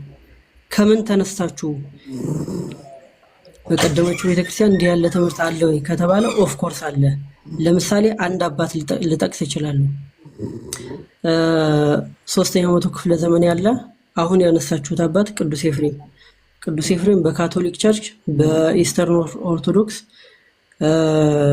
በኦሪየንታል ኦርቶዶክስ እና አንግሊካን ኮሚኒየን ቬነሬት የሚደረግ አባት ነው። እንዲህ ብሎ ተርጉሞታል። የተጨቃጨቃችሁበት ሐሳብ ማለት ነው። አይ ይሄ ምስጋና አይደለም ብሎ የተረጎመ አንድ አባት ታመጣልኛለህ አንተ? ይሄ እውቅና ነው ያለ ይቅርታ እንደዛ ያለ አለ። ምስጋናውን እስካሁን ጠበቅኩ። በጣም ሚውት አድርጌ እንደከሰርኩ ነው የምቆጥረው። አለ ወይስ የለም? ምን ለማለት ነው? አለ ወይስ የለም የሚባሉት ነገሮች ለአንተ ጥያቄው ይሁንልህ። እኔ ለእኔ ጥያቄ ስለማይሆንብኝ ማለት ነው። አዳምጠኝ። እስካሁን በጣም እየሰማው ነው። ያ ብዙ ሰዓት ስላወራችሁ እውቅና የሚል አለ ወይስ የለም? ከየት ነው ያመጣው አንተ? የማይገናኘውን እኔ ለአማርኛ ባዳ ነኝ እንዴ? በአማርኛ እውቅና የሚለው ሳለ መጽሐፉ ላይ የትኛው እውቅና እየሰጠ ነው አልክ? እውቅና እየሰጠ ነው የሚልስ መጽሐፉ ላይ አለ? ኦኬ ምስጋና ነው ብለህ የተቀበልከው ያንን ሐሳብ የትኛውን ሐሳብ ነው አንተ አሁን ምስጋና ብለህ የወሰድከው? አንዷን ቃሏን ብቻ አውጣና በምናችሁ ነው ግን የምትሰሙት? ምስጋና ያልክበትን ወርድ ምስጋናን የሚገልጽ ነገር የተናገርከው ነገር የለም። ድምጽ ብቻ ነው ለስለስ የሚለው እንጂ ንግግር ላይ ምስጋና የሚል ነገር አላየንም። ስለዚህ ይኸውልህ አንዳንድ ጊዜ ስታስተምር ወይም ደግሞ ስትናገር ማስረጃ ይዘህ መጽሐፍ ቅዱስን ተከትለ ነው ማስረጃ አስቀምጠ ይሄ ነው አውዱ ከዚህ እስከዚህ እንዲህ ይላል ቁጥሩ እንዲህ ነው ብለህ ነው መናገር ያለብህ። ከዛ ውጭ አንድ ግለሰብ የጻፈውን በጭንቅላቱ የሚመላለሰውን ነገር ያስቀመጠውን እምነት ነው ብለህ መቀበል ይከብዳል። እኔ አላምነውም። ሰውየው የጻፈውን መጽሐፍ ቅዱስ ያለውን ነው የምቀበለው። ስለዚህ ይኸውልህ ስማኝ እኔንም እስካሁን ስታወራ ነበረ። ስለዚህ ሰውየው የጻፈውን ጽሑፍ በአእምሮ ውስጥ የተቀመጠውን ድርሰት አልቀበልም ነው። መጽሐፍ ቅዱስ ተቀበልኩ አላልኩም እኔ እኮ ትክክል አይደለም። ሰውየው ራሱ በምን መንፈስ ተስቦ እንደተጻፈው አይታወቅም። ስለዚህ ተቀበለው አትቀበለው እሱ ጉዳይ አይደለም። ቤተክርስቲያን አይደለም ልንከራከርበት እዚህ ሜዳ ላይ እስከወጣ ድረስ ደግሞ እንነጋገርበታለን። ልክ አይደለም እያልኩ ነው። ቤተክርስቲያን ተቀበለዋለች። አንተ ፐርሰናሊ ተቀበልከው አልተቀበልከው እሱ የኔ ጉዳይ አይደለም ነው የምልህ። አዎ እኔ ችግር የለብኝም። እኔ የምታምኑበት እኛ ምናምነው እንደዚህ ነው ብላችሁ በመጣችሁ ኦኬ እኮ ብያለሁ እኮ። ቤተክርስቲያን ሉተርንም አትቀበለውም። ይሄ ነው ካልከኝ እቀበልሃለሁ። ትክክል ነህ። ነገር ግን በመጽሐፍ ቅዱስ አስታከ ከመጣ ስህተት ነው። መጽሐፍ ቅዱስ ሰምተኸኛል? እኔ ደግሞ ያልኩትን እና ሁሉንም ነገር የሚያፈርሰው ምንድነው ብለህ ካልከኝ መጽሐፍ ቅዱስ ብቻ ነው የሚያፈርሰው። መጽሐፍ ቅዱስ ሐሳብህን ሁሉ የሚያፈርሰው መጽሐፍ ቅዱስ ጋር ስትደርስ ነው። እሺ እንደዛ ብሎ የተረጎመ ስጠኛ። አሁን እናንተ እንደምትሉት እውቅና እየሰጣት ነው የሚል ትርጉም ስጡኝ። ይኸውልህ አሁን አንዳንድ ጊዜ ሰውን የሚያሳምን ነገር ስታመጣ ሰው ሊቀበል ይችላል። ምክንያቱም ሁላችንንም የሚያስማማን መሀከለኛ የሆነው መጽሐፍ ቅዱስ ብቻ ነው። ራያ ወሬማ እኔም እኮ አወራለሁ። ዝም ብሎ ማውራት ከሆነ እውቅና እየሰጣት ነው የሚል ትርጉም አሳየኝ። ይኸውልህ አለውስ የለም? ማርያምን እሱ ጋር ያመሰግነዋታል። አንዴ ቆይ ማርያምን ያመሰግነዋታል የሚል አምጥተሃል ሉቃስ ወንጌል ላይ አሳየው እኮ። አዎ የት አለ? በደንብ አሳየው ይላል። እሺ አዳምጠኝ። ይላል ወይ አልነበርክም? ኦፍ ኮርስ ይላል። ከመጀመሪያው እዚህ ነበርኩ እኔ። አልነበርክም ሳይሆን አንተ ነሳ የሌለው ከነበር አዳምጠኝ ልድገምልህ። ወይስ ማርያምን ያመሰግናሉ ይላል? ቃል በቃል አንብብልኝ መጽሐፍ ቅዱስ ራሱ ገብርኤል ሲያመሰግናት ላሳየ። እሺ ንገረኝ። መልአኩም ወደ እርሷ ገባ። ማን? ቅዱስ ገብርኤል። ከዛ ምን አላት? ደስ ይበልሽ ጸጋን የሞላብሽ ሆይ ጌታ ካንቺ ጋር ነው፣ አንቺ ከሴቶች መካከል የተባረክሽ ነሽ አላት። ይሄ ምንድነው? ይሄ ምስጋና ነው። መልአኩ እኮ ከእግዚአብሔር ተልኮ የመጣውን ነገር ነው የተናገረው። ራያ አንድ አዳምጠኛ። ምስጋና አይደለም የሰጠው እኮ እሱ። ከእግዚአብሔር ተልኮ የተነገረውን ነገር ለማርያም አስተላለፈ አይደለም? ምስጋና የሚል የት አለ እዚህ ጋር? ከእግዚአብሔር ተልኮ አንዴ ቆይ አዳምጠኝ። ከእግዚአብሔር ተልኮ ለምንድነው ሊናገር የመጣውን ቃል አስተላለፈ አልከኝ። አሁን ይህንንም እዚህ ጋር ይዤ እግዚአብሔር እንዲህ በላት ያለው የቱ ጋር ነው ብለህ አታሳየኝም። እንዲህ አይነት አመሰግናለሁ ነው አይደለም? ያ ይወላሂ አይደለ? አሁን መላእክቱ አንዴ እሱ አይደለም ከራሱ ነው የሚለውን ታመጣልኛለህ? እሱና ኦፍ ኮርስ አሳያለሁ። ከቅዱስ ኤፍሬም እንትኖች ኤፍሬምን እኔ አላውቀውም። ኤፍሬምንም ከበደንም አላውቅም። እኔ መጽሐፍ የሚለውን ነገር አምጣልኝ ነው የምልህ። ስለዚህ አንተን እንቀበልኛ ቅዱስ ኤፍሬምን እንተውና አንተን እንስማ። እንዴ ቅዱስ ኤፍሬምን እኔ አላውቀውም፣ ይቅርታ አድርግልኝ። እኔ አላውቃቸውም እሳቸውን። ስለዚህ መጽሐፍ ቅዱስን ነው የማውቀው። መጽሐፍ ቅዱስን ነው የማውቀው። መጽሐፍ ቅዱስ የሚለውን ነገር አስረዳኝ። ሰው የሚስማማው መካከለኛ የሆነው ሁሉንም በሚዛን መንገድ የሚያይ መጽሐፍ ቅዱስ ብቻ ነው። ያ አይ መጽሐፍ ቅዱስ ባለማወቁ ላይ ነው አሁን ችግሩ። በነገራችሁ ላይ ወንድሜ ውልደ ቄርሎስ እና አንዴ ችግሩ ይኸውላችሁ የአባቶች መግባባት አለመግባባት አለ። መጽሐፍ ቅዱስን ራሱ አላወቃችሁትም፣ አልተቀበላችሁትም። ስለዚህ አሁን ባዶ መልፋት ነው። እሺ ወንድሜ በቃ ዝም ብንተው አያም የፈለቀ ነገር ሲነግራችሁ ያለ ቅድም ያነሳው ፖይንት ላይ ደግሞ ልምጣ። ይሄኛውን ተውና ቅድም ምን አለ ራያ አፖስትል ሚውት አድርግልኝ። አፖስትል አቤት፣ አንዴ ሚውት አድርገው፣ ድምጽህ ወደዚህ እያስተጋባ ነው። ኦኬ ራያ ቅድም ምን ብለህ ነበረ? በህይወት ላለ ሰው ነው እንጂ በህይወት ለሌሉ ወይም ለሞቱ የሞተን ሰው እንዴት ብለህ ታመሰግናለህ የሚል ነገር አንስተሃል። ኦኬ ማይክን አንሳ ራያ፣ አንድ ጥያቄ ልጠይቅህ። ህያውነት የስጋ ነው የነፍስ ነው? ባህሪው ኢሴንሱ ለነፍስ ነው ለስጋ ነው? ቅድም ምስጋና ብለን ካልን ምን ብለን ተናግረን? ስማኛ አንተ መች ስማኛ ህፃን ልጅ የለም እዚህ ህፃን ልጅ የለም እዚህ፣ ሁላችንም ትላልቆች ስለሆንን እኮ ስማኛ ዘላለማዊ ቆያ እንዳዳምጠኝ፣ አንተም ቆያ እንዳዳምጠኝ። እሺ ህያውነት ቆያ እንዳዳምጠኝ፣ ቆያ እንዳዳምጠኝ አንተ ራስህ። ስለዚህ አሁን እያልክ ያለው እየሰማኸኝ እኮ አይደለም። እሺ ቀጥል። ኦኬ ስለዚህ ምስጋና ሰው እንኳን ቴንኪዩ ይባላል ብለን የጀመርነው። ያ ስለዚህ በህይወት ያለ ሰው ቴንኪዩ ልትለው ላደረገልህ ነገር ቴንኪዩ ልትለው ትችላለህ። ያ ስለሚሰማ ምላሽ ስለሚሰጥ ማለት ነው። በህይወት ለሌለ ነገር ደግሞ ምስጋና ካቀረብክ ጣዖት ነው፣ አምልኮ ነው እያልኩ ነው። ኦኬ እሺ ስለዚህ በህይወት የሌለ ስትል ምን እያልክ ነው?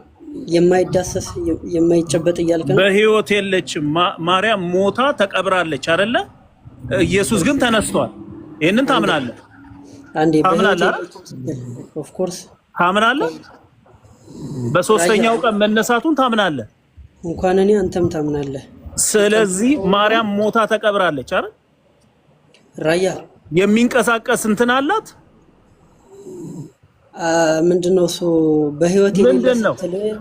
በህይወት ይሄንን መልስልኝ እስቲ። እሺ መልስልኝ። በስጋ ማርያም በአሁኑ በአካል ትንቀሳቀሳለች? በአካል ስትል በአካል ስጋ ወይስ በአካል ነፍስ? በአካል ነፍስም በአካል ስጋም እየተንቀሳቀሰች መልስ እየሰጠች ነው። አዎ በአካል ነፍስ ትንቀሳቀሳለች። እንኳን እሷ ምድር ላይ እየተንቀሳቀሰች መልስ እየሰጠች ነው። እንኳን እሷ እኔ እናንተም እንንቀሳቀሳለን በአካል ነፍስ። ያው ስለሆንኩን እየኖርኩ ስለሆነ ነው። አይ ብትሞትም ለዛ እኮ ነው የጠየቅኩ የነበረው። አየህ እዚህ ጋር ነው የተሸወርከው። ለዚህ ነው ይሄ ስህተት ተብሎ ከ2 ቢሊዮን ህዝብ በላይ የሆነው የካቶሊክ ህዝብ ራሱ ይሄ ትምህርት ስህተት ነው ብሎ ገብቶት ከካቶሊክ ቤተክርስቲያን አስወግዷል እያልኩ ነው። ስለዚህ ይሄ የምታስተምረው ትምህርት ስህተት ነው። አድምጠኝ እና ሄዋን ለምንድን ነው ካቶሊክ የምታነሳው? ራያ እንዴ ካቶሊክ ነው እንዴ? ካቶሊክ የምትለው ትልቅ ቁጥር ያለው እኮ ነው በዓለማችን ላይ ትልቅ እምነትና ትልቅ ቁጥር ያለው ስለሆነ ነው። 99% ይሄንን የምነግርህ እኮ ደግሞ ያልሰሙን ካለ በዛውም እንዲያውቁት ነው እየነገርኩ ያለው።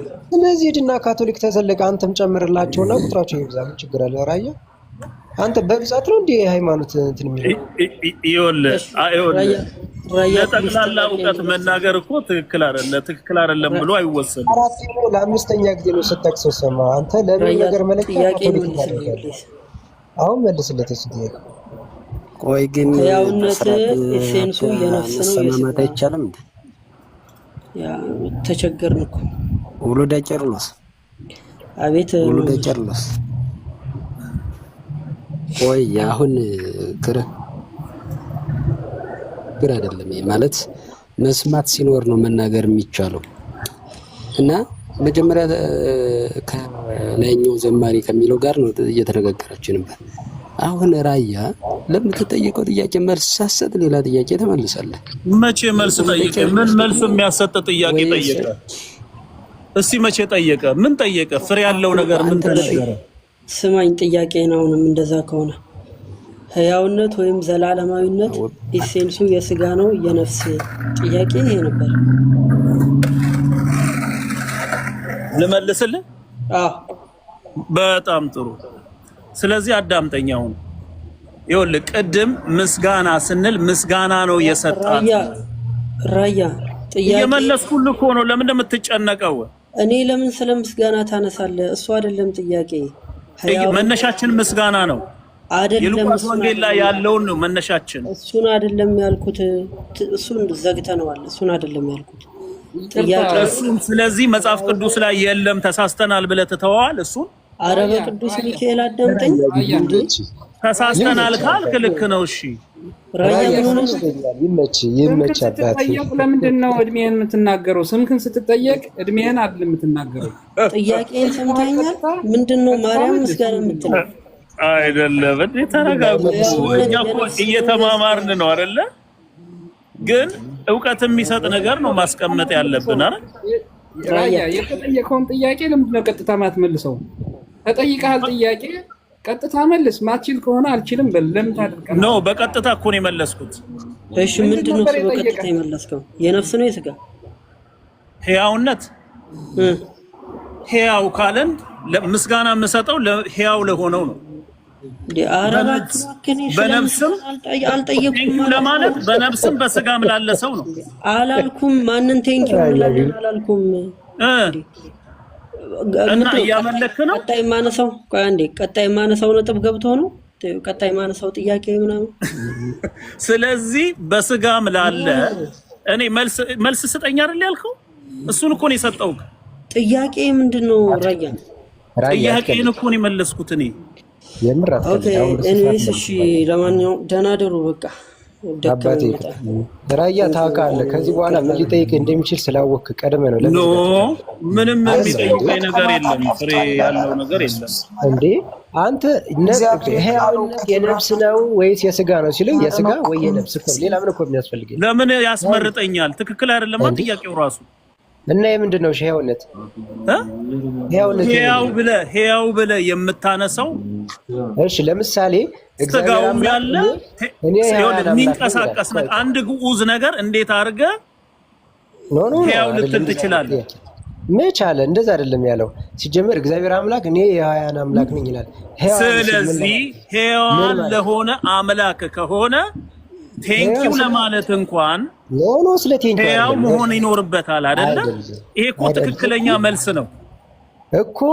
ምን ማለቱ ነው? እኔ የሕያዋን ትክክለኛ መልስ እኮ ነው ይሄ። ምን ማለቱ ነው? አሁንም ሌላ ቦታ እየሄድክ ነው። ለምሳሌ ሕያዋን ይላል የሰው ልጅ። ለምሳሌ ሰው ነፍሱ ስጋው አይደለም ነፍሱ ሕያዊ ነው ወይስ አይደለም? ይኸውልህ ነፍሱ ሕያው ይኸውልህ ነፍሱ የሰው ልጅ ነፍስ እየሰማኸኝ ነው? አዎ። የሚተኛ ሰው አለ በመካከላችን መሰለኝ። ችግር የለም። ዝም ብለህ ነፍስ ከሌለ ስጋ እኮ በድን ነው እኮ። ራያ ንገረው። እንዴት አድርጌ ገብቶታል እኮ አውቆ ነው የሚመላለስብኝ። ዝም ብሎ ሰዓት ይበላል። በእናትህ አቦ በእናትህ ገብቶታል እኮ ያውቃል እኮ።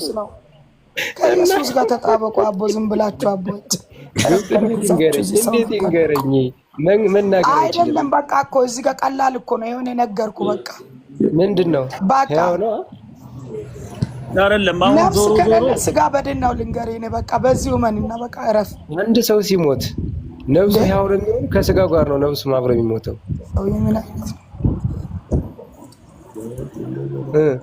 ከስጋው ጋር እንዴት ነፍሱ ይሞታል? አንተ እንዴት ነው የምታስበው?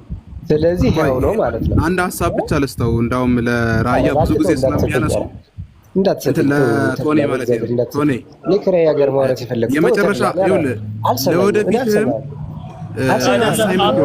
ለወደፊትም ሙታንን አታምልክ አትከተል አይደለም ሙታንን ይከተል ይላል መጽሐፍ እንደዚህ ያለ ራያ። ስለዚህ ሕያው የሆነውን እግዚአብሔር ዘላለማዊ የሆነውን በሶስተኛው ቀን የተነሳውን ላንተ የሞተልህን እሱን ተከተለው፣ ሙታንን አትከተል። ራያ ነፍሴ አምላኳን ታመሰግናለች አለች አይደል ማርያም ያለችውን ራሱ አምልክ። የማርያም ነፍስ ራሱ የምታመልከው ማንን ነው? ጌታ ኢየሱስን ነው። የማርያም ነፍስ የምታመልከው ጌታ ኢየሱስን ነው። ለወደፊቱ የሚጠቅምህን ነገር ያዝ። ጳውሎስ ሩጫዬን ጨርሻለሁ ብሏል አላለም?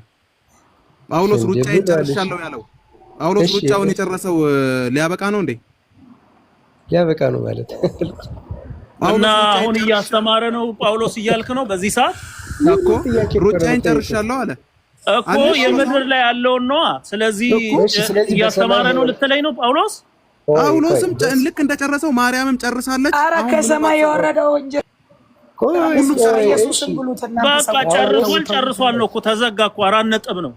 ልክ እንደ ጳውሎስ ማርያምም ጨርሳለች እኮ ጥሩሽ ጳውሎስ። ስለዚህ ከጨረሰች ማርያም በቃ ያለቀ ነገር ላይ አንተ ወደ አምልኮ ነው የምትገባለህ ነው ያልኩት እኮ። ኪሳራው እኮ እዚህ ጋር ነው እኮ የእነሱ ኪሳራ የሚጀምረው እኮ እዚህ ጋር ነው እኮ።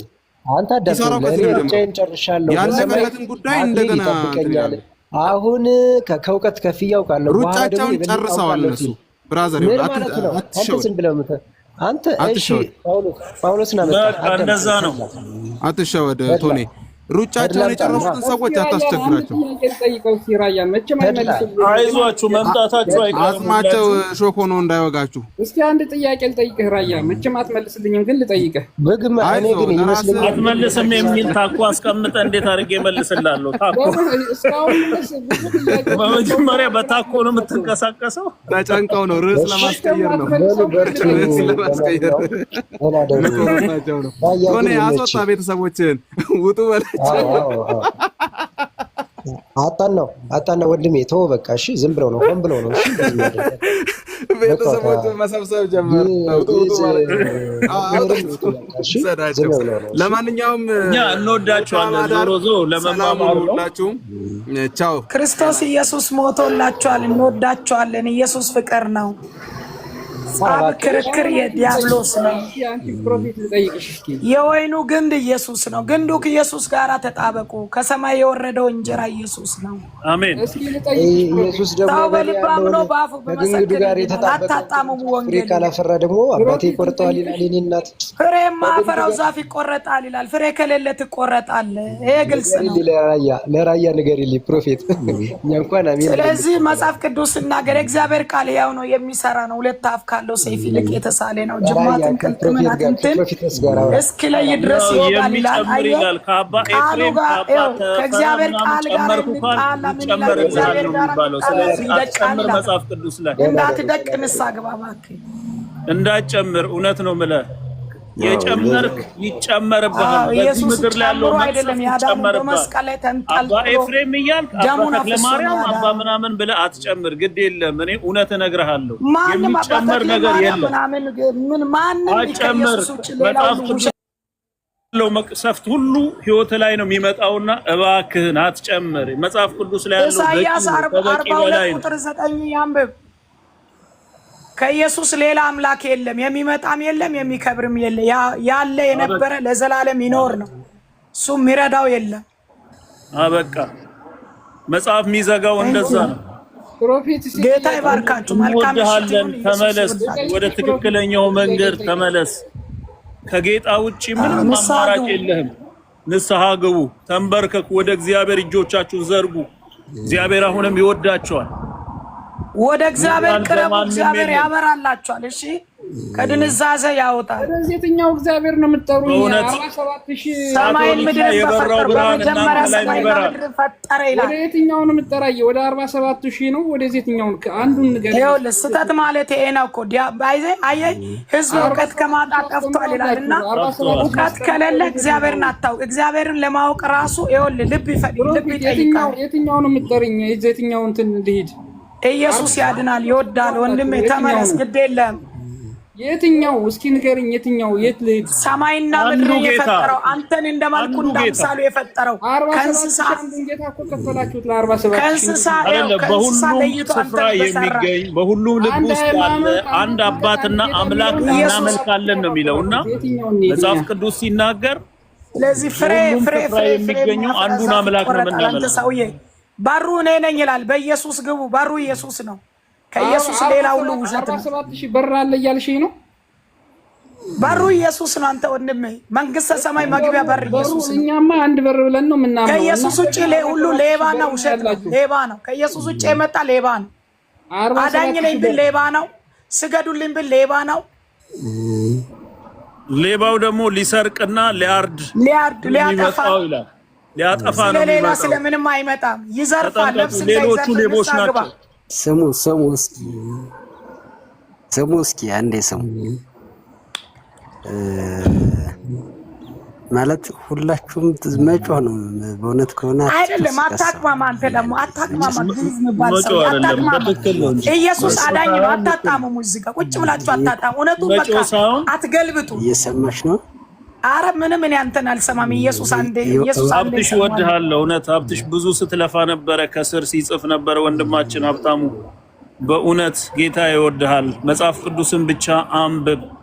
የመዳን መንገድ አንድ መንገድ ነው ያለው፣ እሱም የጌታን መንገድ የሚከተል ብቻ ነው። ስለዚህ ኢየሱስ ይወዳል፣ ኢየሱስ ያድናል። ሞቶላችኋል። ንስሐ ግቡ። የሰማችሁ ነው? እስኪ ስሙ። አንድ ደቂቃ ስሙ። ምን እንስማ? ፍሬ የለማ፣ ፍሬ የለም። እንወድሃለን ግዝ እናንተም ተወዱኛላችሁ። ቀጥል። ተወዱኛላችሁ አይደል? በእውነት ወደ መንገድ አንድ ደቂቃ ስሙኝ። እሺ በቃ ከወደዳችሁ ስሙኝ። እሺ ሁላችሁም ማለት ነው። እስኪ ተናገር። አንድ ጥያቄ ልጠይቅ። የማቴዎስ ወንጌል ምዕራፍ 6 ላይ ጌታ እንዴት እንደምንጾም እንዴት እንደምንጸልይ እንደ ግብዞች ስትጾሙ ስትጸልዩ እንዳትሆኑ ብሎናል። የማቴዎስ ወንጌል ምዕራፍ 6 ላይ ማለት ነው። ግን አንድ ጥያቄ ልጠይቃችሁ። መቼ እንደምንጾም እስከ ስንት ሰዓት እንደምንጾም ከምን ምግብ ተከልክለን እንደምንጾም መጽሐፍ ቅዱስ በፍጹም አይነግረንም። ስለዚህ ጾሙ ያለን ከምንድን ነው? ጥያቄ ነው የምጠይቀው። ጾሙን ያለን ምን እንደሆነ ታውቃለህ? ምግብ ብቻ ሳይሆን ኃጢአትን መተው። ስማ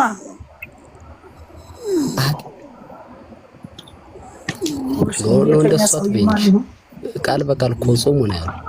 ስትጾሙ እንደ ግብዞች አትሆኑ ብሎ የእነሱን ግብዝነት ገልጾ እናንተ ግን እንዲህ ብላችሁ እንደዚህ ሆኖ አትጾሙ፣ ጸሎታችሁ ስትጸልዩ የመሳሰሉትን ዘርዝሯል። ግን መጾም ማለት ምን ማለት ነው? ከምግብ መከልከል የመሳሰሉት ነገሮች አይደል? ስለዚህ መቼ እንጾም? መቼ እንጸልይ? ጌታ ነግሮና ባይመልሽልኝ እንጂ ጌታችን ይኸውልህ ምን ጾመው ይኸውልህ ዳቦና እንጀራና ስጋ አንድ ሰው ስጋና ይኸውልህ የበሬ ስጋና የፍየል ስጋ አለመብላት አይደለም። ይኸውልህ መጾም ማለት ከኃጢአት መቆጠብ፣ የእግዚአብሔርን ፊት መፈለግ፣ ሰውን አለመበደል፣ የእግዚአብሔር ቃል መስማት። በጣም ጥሩ። ይኸውልህ ዓለምን መተው እሱ ያንቺ ማብራሪያ ነው። መጾም ማለት አይደለም ብዙ ነገር። ይኸውልህ ጾሙ ብዙ ነው የምትማረው። ይኸውልህ የጾሙ ዝሙት መስራት አይደለም። የጾሙ ሰው መንቀፍ አይደለም። የጾሙ ሲጀምር እኮ ይኸውልህ ጾም እኮ በውጭ አይደለም። ዝም ብለን ወተን እንትን የሆነ ነገር ተከናንበ ሄደን ስለሰገደን አይደለም። ስለ ዝም ብለን እንትን እኔ ጾማለሁ እኔ እንትን ያለው ስላለን አይደለም። እግዚአብሔር በእርግጥ የልብ አምላክ ነው። ስላስመሰለን አይደለም። ምን ጾመው ብዙ ነገር አለ። ላይክ አሁን ላንተ ስነግርህ በጣም ብዙ ነገር ምን እሺ ትጾማለሽ? መልካም ጥሩ ነው ግን ማለት ነው እዛው ላይ አታሰሩም እኮ ሲጀምር እናንተ እኮ አታሰሩም።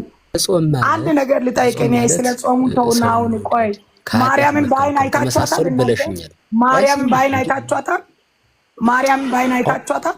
ፊት ለተጠየቀው መልስ ስጭ እንጂ አሁን መልስ ነው እየሰጠሽ ማለት ስጋን ይኸውልህ፣ ስጋን መጎሰም፣ ስጋን ከኃጢአት መከልከል፣ ስጋን ለእግዚአብሔር መንግስት ማስገዛት፣ ስጋን ለእግዚአብሔር ማዋረድ፣ እንደገና ደግሞ ወንድሞች መውደድ፣ ከእግዚአብሔር ጋር ደግሞ ይኸውልህ የእግዚአብሔርን ቃል ማንበብ፣ ንስሐ መግባት፣ ስጋን የካድ ወደ እግዚአብሔር መቅረብ፣ የስጋ ፍላጎቶችን ስጋን ይኸውልህ የስጋ ስራን ስጋን ያዋረድ እግዚአብሔርን በስጋ ላይ መሾም ነው። ገብቶሃል አይደለ? ጾም ማለት ከሁሉም ነገር መቆጠብ ነው። እንጀራ መተው አይደለም፣ ስጋ አለመብላት አይደለም፣ ወተት አለመጠጣት አይደለም። በጣም ጥሩ ሰምቼሻለሁ። አሁን ጾም ማለት ከስጋ መብላት ከመሳሰሉ መከልከል ብቻ አይደለም። እንዲህ ነው ያልሽኝን በመጽሐፍ ቅዱስ ንገሪኝ። በመጽሐፍ ቅዱስ ንገሪኝ። ያንቺ አሁን ልቦለድ ነው ብዬ ነው የማስበው። በመጽሐፍ ቅዱስ ንገሪኝ። ጾም ማለት ስጋ መብላትን ሳይሆን ይሄን አንቺ እንዳልሽኝን ብለሽ ንገሪኝ። መጽሐፍ ቅዱስ ጠቅሰሽ ለምሳሌ ይኸውልህ ከዝሙት ለመራቅ መጾም አለብህ በመጽሐፍ ቅዱስ። ከመጠጥ ለመራቅ አይላላ። አታመንዝሩ፣ አትግደሉ፣ የባልንጀራን ቤት አትመኝ ይላላ። አታመንዝሩ፣ አትግደል። ይሄን ሁሉ ትእዛዙ ለመኖር ምን ማለት መጾም አለ። በእግዚአብሔር ፊት መውደቅ አለብህ። እሱ እኮ ያንቺ ሀሳብ ነው። ያንቺ ሀሳብ ነው። ሀሳብ አይደለም። የኔ ሀሳብ ነው። እሱ ጀግናው ወጣታት እንዳትገቡ ሀሳብሽን እንግዲህ እስኪ መጽሐፍ እናንተ ቆይ በእውነት አንተ ግን አይምሮክ ይመለስ። ሌላውን አልነካም እኔ።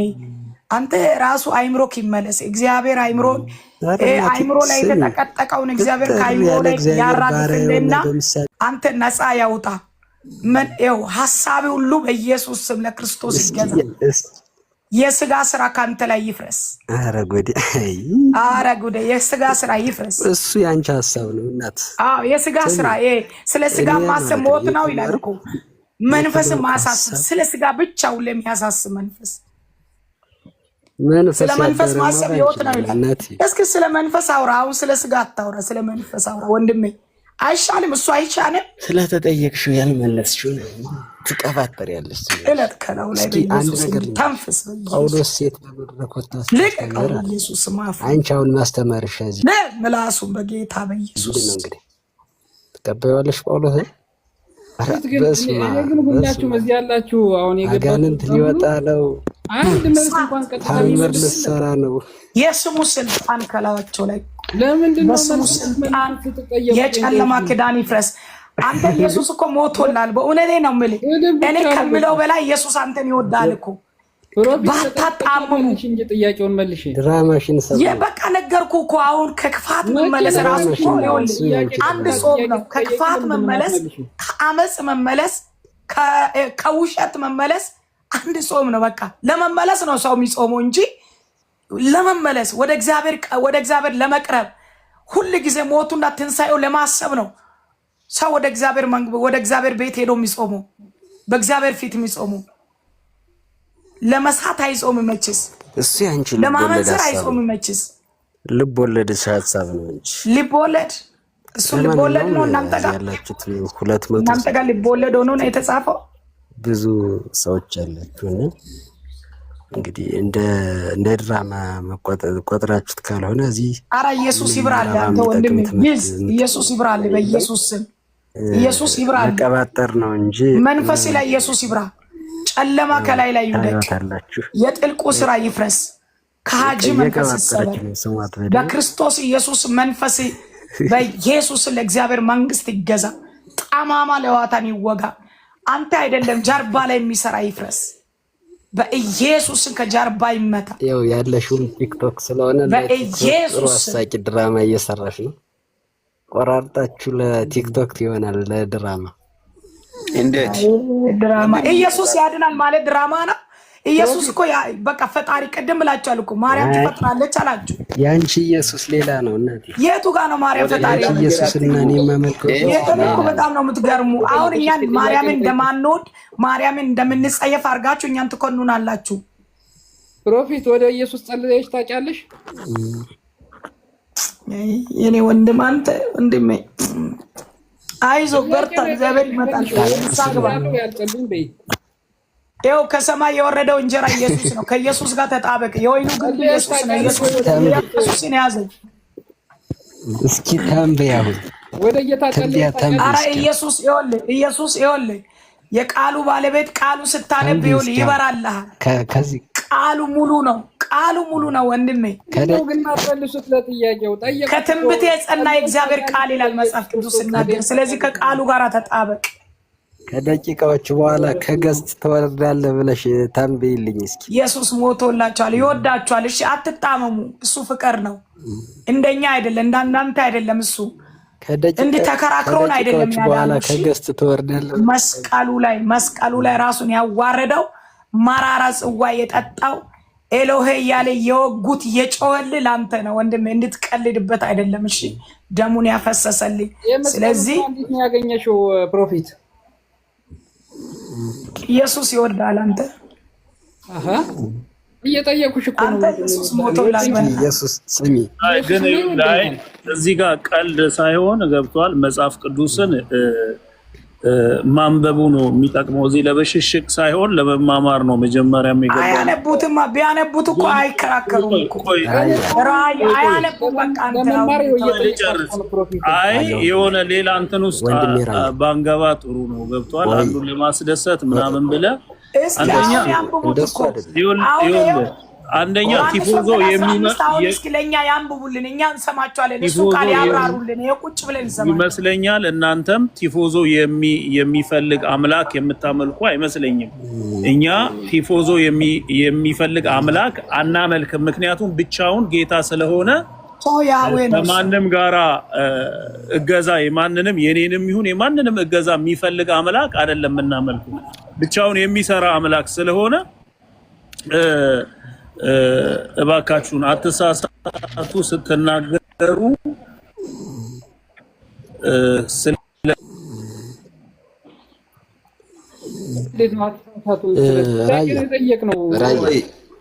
ራያን ብትሰሙ ያዋጣችኋል፣ ግን አትሰማራችሁ። የጸሎት ጉዳይ ላይ ነን እኮ አሁን። እሱ የጠየቀው የጸሎት ጉዳይ ስለሆነ አንዴ ስማኝ፣ አጭር ነገር አንዴ ቃል ልናገር። ለምሳሌ መጽሐፍ ቅዱስ ብቻ እያላችሁ ነው እና አንድ ጥያቄ በቀዳማዊ ሳሙኤል ምዕራፍ 2 ላይ ነቢይት ሐና የተናገረችው ቃል አለ። ያ ቃል ምን ይላል? ቀንዴ በእግዚአብሔር ከፍ ከፍ አለ። እደግመዋለሁ። ምዕራፍ 2 መጽሐፈ ሳሙኤል ቀንዴ በእግዚአብሔር ከፍ ከፍ አለ። አሁን ሰው ቀንድ አለው? አሁን ምን ብለህ ተተረጉመዋለህ? ራያ እንዴ ጥያቄ። አንቺ እህታችን እስኪ ሰው ቀንድ አለው? ስለዚህ ትርጓሜ እነሱ መጠየቅ ብቻ እንጂ መጠየቅ አይፈልጉም። እሱ በነገራችን ላይ ልንገራችሁ፣ መጠየቅ በጣም ቀላል ነው። አሁን እዚች በደቂቆች በቃ 1000 ጥያቄ ማውጣት እችላለሁ። መመለስ ነው ዋናው ከባድ። ስለዚህ ሰው ምንድነው መጽሐፍ ቅዱስ እንደ ሌሎች ትምህርት ማብራሪያ ያስፈልገዋል፣ መምህር ያስፈልገዋል። በማንበብ ብቻም አይታወቅም። በፍጹም በማንበብ እንኳን በማንበብ ማለት ነው ተምረን 10 ዓመት ሀዛን በላይ ፈጅቶ ራሱ ከባድ ነው። ራሱ አንድን የማትስን መጽሐፍ አንበን ልናውቀው አንችልም። ከመምህሩ ተምረን እንኳን ማብራሪያ ልዩ ነገሮችን አይተን እንዲያም ሆኖ ደግሞ ከባድ ነው ይዘን እንኳን መጽሐፍ ቅዱስ። ስለዚህ መጽሐፍ ቅዱስ ምን ያስፈልገዋል? ትርጓሜ ያለው ያስፈልገዋል፣ መምህር ያስፈልገዋል፣ ማብራሪያ ያስፈልገዋል። ቀንዴ ከፍ ከፍ ያለ ብላ የተናገረች ኃይሌ ስልጣኔ ብላ ነቢይት ሐና እየተናገረች ነውና ቀንድ በቁሙ ቀንድ ማለት ብቻ አይደለምና ስለዚህ ምን ለማለት ነው እህቶች ወንድሞች ያላችሁት መጽሐፍ ቅዱስ ማንበብ ብቻ በማንበብ ብቻ አይታወቅም። በመማር በመጠየቅ ከመምህራን ስር በመማር ነው። ጌታ ኢየሱስ ክርስቶስ ሐዋርያትን እኮ 3 ዓመት ካስተማረ በኋላ ነው ሂዱ እንግዲህ በኋላ አስተምሩ ያላችሁ። 3 ዓመት እኮ ራሱ የሚገርመው ልንገራችሁ፣ ሙሉ አዲስ ኪዳን እኮ አይደለም የተማሩት፣ ወንጌልን ብቻ ነው። 4ቱን ወንጌል ብቻ ነው 3 ዓመት ይፈጅባቸው። የጳውሎስ መልእክት፣ የጴጥሮስ፣ እነዚህ መልእክቶችን ሳይጨምሩ ማለት ነው። ስለዚህ ምንድነው የሚያስፈልገው? መጽሐፍ ቅዱስ መመሪያ ያስፈልገዋል፣ ተርጓሚ ያስፈልገዋል፣ ማብራሪያ ያስፈልገዋል። እንዳገኘ ደግሞ አይተረጎምም። እንዳገኘ ደግሞ መሰረቱን ይዞ ነው ራሱ ይቻለና፣ ስለዚህ ብዙ ባንሳሳት ጥሩ ነው። መጽሐፍ ቅዱስ ቅድም የነገርኳችሁ መቼ እንደምንጾም ጾሙ ብሎ ነግሮናል፣ ጸልዩ ብሎ ነግሮናል። መቼ እንደምንጾም እስከ ንጾም ከምን እንደምንከለከል ይሄን ግን አልነገረንም። ይሄን የሚነግረን አዋልድ መጻሕፍቶች፣ ሌሎች ፍትሐ ነገሥት፣ ሌሎች የመሳሰሉት ነውና ስለዚህ መጽሐፍ ቅዱስ ብቻ አንደኛ መጽሐፍ ቅዱስ ራሱ መጽሐፍ ቅዱስ እኔ ብቻ ነኝ ከኔ ውጭ ሌላ መጽሐፍ አትቀበሉ የሚል መጽሐፍ ቅዱስ የለንም። ሁለተኛ ደግሞ መጽሐፍ ቅዱሱ ብቻውን ሙሉና ራሱን የበቃ መጽሐፍ አይደለም አሉ። በዮሐንስ ወንጌል መጨረሻው ምዕራፍ 20 ላይ እኮ ተነግሯል ራሱ በዚህ መጽሐፍ ያልተጻፉ ሌሎች ብዙ ነገሮች አሉ ተብሎ ተነግሯል። በዚህ መጽሐፍ ያልተጻፉ። ስለዚህ መጽሐፍ ቅዱስ ብቻውን ራሱን መጽሐፍ ቅዱስ ብቻ አይልም። መጽሐፍ ቅዱስ ውጭ ያሉት ደግሞ የኛ የክርስቲያኖች የቤተክርስቲያን መጻሕፍቶች አሉን፣ እንጠቀማለን፣ እንገለገልባቸዋለን። እንግዲህ እናንተም ደግሞ ሌላ ኢየሱስ ወይም ደግሞ ሌላ መጽሐፍ አለ ካላችሁ ብዙም አትናደዱ፣ አትነጫነጩ። በእውነት ከሆነና መነጫነጫ አይደለም፣ ፈልጋችሁትን አምልኩ። ራያ እና በዚህ ጉዳይ መነጫነጫ አይደለም። ጊዜ እኛ እኮ የተነጫነጭን አይደለም። እኛ መቼም አንነጫነጭም። አንተ እንዳልከው አይደለም እና እኛ አንተን እየሰማን ነው። ዋና ነገር ቃሉ እንዳለ መንገድ አለብህ እንጂ ወደ ሌላ ነገር አትግባ። እዛ ጸሎት ማለት እኮ እኛ ጸሎት ጊዜ የለም፣ ጸሎት ሁልጊዜ አለ። አሁን ራሱ ጸሎት ላይ ነን። ስለዚህ እግዚአብሔር የሰጠ ሁልጊዜ እንደምንጸል መጽሐፍ ቅዱስ ይናገራል። መጽሐፍ ቅዱስ ሲናገር ደግሞ ኃጢአታችን በየቀኑ የምንሰራ ነገሮች፣ በየሰዓቱ በየደቂቃ የምንሰራ ነገሮች ያው ጾም ብቻ ሳይሆን የእግዚአብሔር ቃል ሲናገር ያዕቆብ መልእክት ያዕቆብ 5:17 ላይ አንድ ነገር መዝጋትና መክፈት በጸሎት በኩል እንደሆነ መጽሐፍ ቅዱስ ይናገራል። መዝጋትና መክፈት የሚችል ኃይል ያለ ሱልጣን ያለ ነገሮቹ የሞተ የማነሳ የተዘጋ ነገር የሚከፍት ጸሎት እንደሆነ በእርግጥ መጽሐፍ ቅዱስ ይናገራል። እግዚአብሔር እንደዚህ አለ። ዮሐንስ ወንጌል ላይ ሲናገር ደግሞ ወደ ፈተና እንዳትገቡ ትጉ እና ጸልዩ ይላል። አያችሁ፣ እሱ ራሱ ከጸለየ በኋላ ነው ወደ ፈተና እንዳትገቡ። ጸሎት ማለት እኮ ተራ ነገር አይደለም። እኛ ካልተጸለን በኃጢአት ከውስጣችን አይወገድም። ለዛ ነው እግዚአብሔር አምላካችን ያለው እንደዚህ ነው። አሁን መዝሙረ ዳዊት 59 ከቁጥር 1 ላይ ወደ ታች ማንበብ ትችላለህ። እኔ ደግሞ በአማርኛ ብዙም አልችልም። አፖስትል አቤት፣ ይቅርታ ስላስቆምኩ። የእናንተ 5ቱ ሰላዎች በሙሉ ሰው ሰራሽ ናቸው ብዬ አምናለሁ። አሁን እኔ 5ቱ ሰላዎች ለምሳሌ ለምን መሰለ ሰው ሰራሽ ምላቸው? መጽሐፍ ቅዱስ ብቻ ትላላችሁ። ከመጽሐፍ ቅዱስ ብቻ የሚል የለም። አንድ በል ጸጋ ብቻ ትላላችሁ። እኛ 66 መጽሐፍ ቅዱስ ውስጥ ያለ ሁሉ ተረዳ መጀመሪያ ሁሉ አይደለም። በኋላ ትመልስልኛለህ። አይደለም እናንተ ስለማ ላስቀምጥልና ከዛ በኋላ አንተ ትመልስልኛለህ። አንድ አንተ መልስ ከዛ ትመልስልኛለህ። ችግር የለም። አይደለም መጀመሪያ እኮ ብንሰማማ ይሻላል። ያው እሰማለሁ። ችግር የለም፣ ትመልስልኛለህ። ችግር የለም። ትመልስልኛለህ። ለምን እኔ አሁን እናንተን ሰው ሰራሽ ትምህርት ነው ያላችሁ እንጂ ከመጽሐፍ ቅዱስ እንዴት? አይደለም። ኧረ በእናትህ እንደዛ አትሂድ፣ ወደ ሌላ አትሂድ። ወደ ጥያቄ ግባ እንጂ ወደ ሰው ሰራሽ ምናምን አትሂድ። ወደ ሌላ አትሂድ። ከመጽሐፍ ቅዱስ እየተናገርኩ ነው ለአንተ፣ ከመጽሐፍ ቅዱስ እየተናገርኩ ነው። አንተ እናንተ ለምን አንድ ደቂቃ ስማኝ። ቢሰማም እኮ ትርጉም የሌለ ነገር ከሚሰማ ምን ያደርግልኛል? ትመልስልኛለህ፣ ችግር የለም ትመልስልኛለህ። ቢሰማ እኮ አይ ለእኔ የማይጠቅም ነገር መስማት አልፈልግም። እኔ እኮ አሁን የእናንተ ትምህርት ትክክል አይደለም እያልኩ ነው። እዛ በኋላ ትመልስልኛለህ። ይሄ ትክክል እንዴት? የት ጋር? በቃ አንድ ደቂቃ ስማኝና ከዛ በኋላ ትመልስልኛለህ። እሺ። ለምን መሰለህ ሰው ሰራሽ ምለው መጽሐፍ ቅዱስ ብቻ ሰው የሰራ ነገር የለም። አሁንም አልቀበልም ካንተ ዋና ነገር አልቀበልም።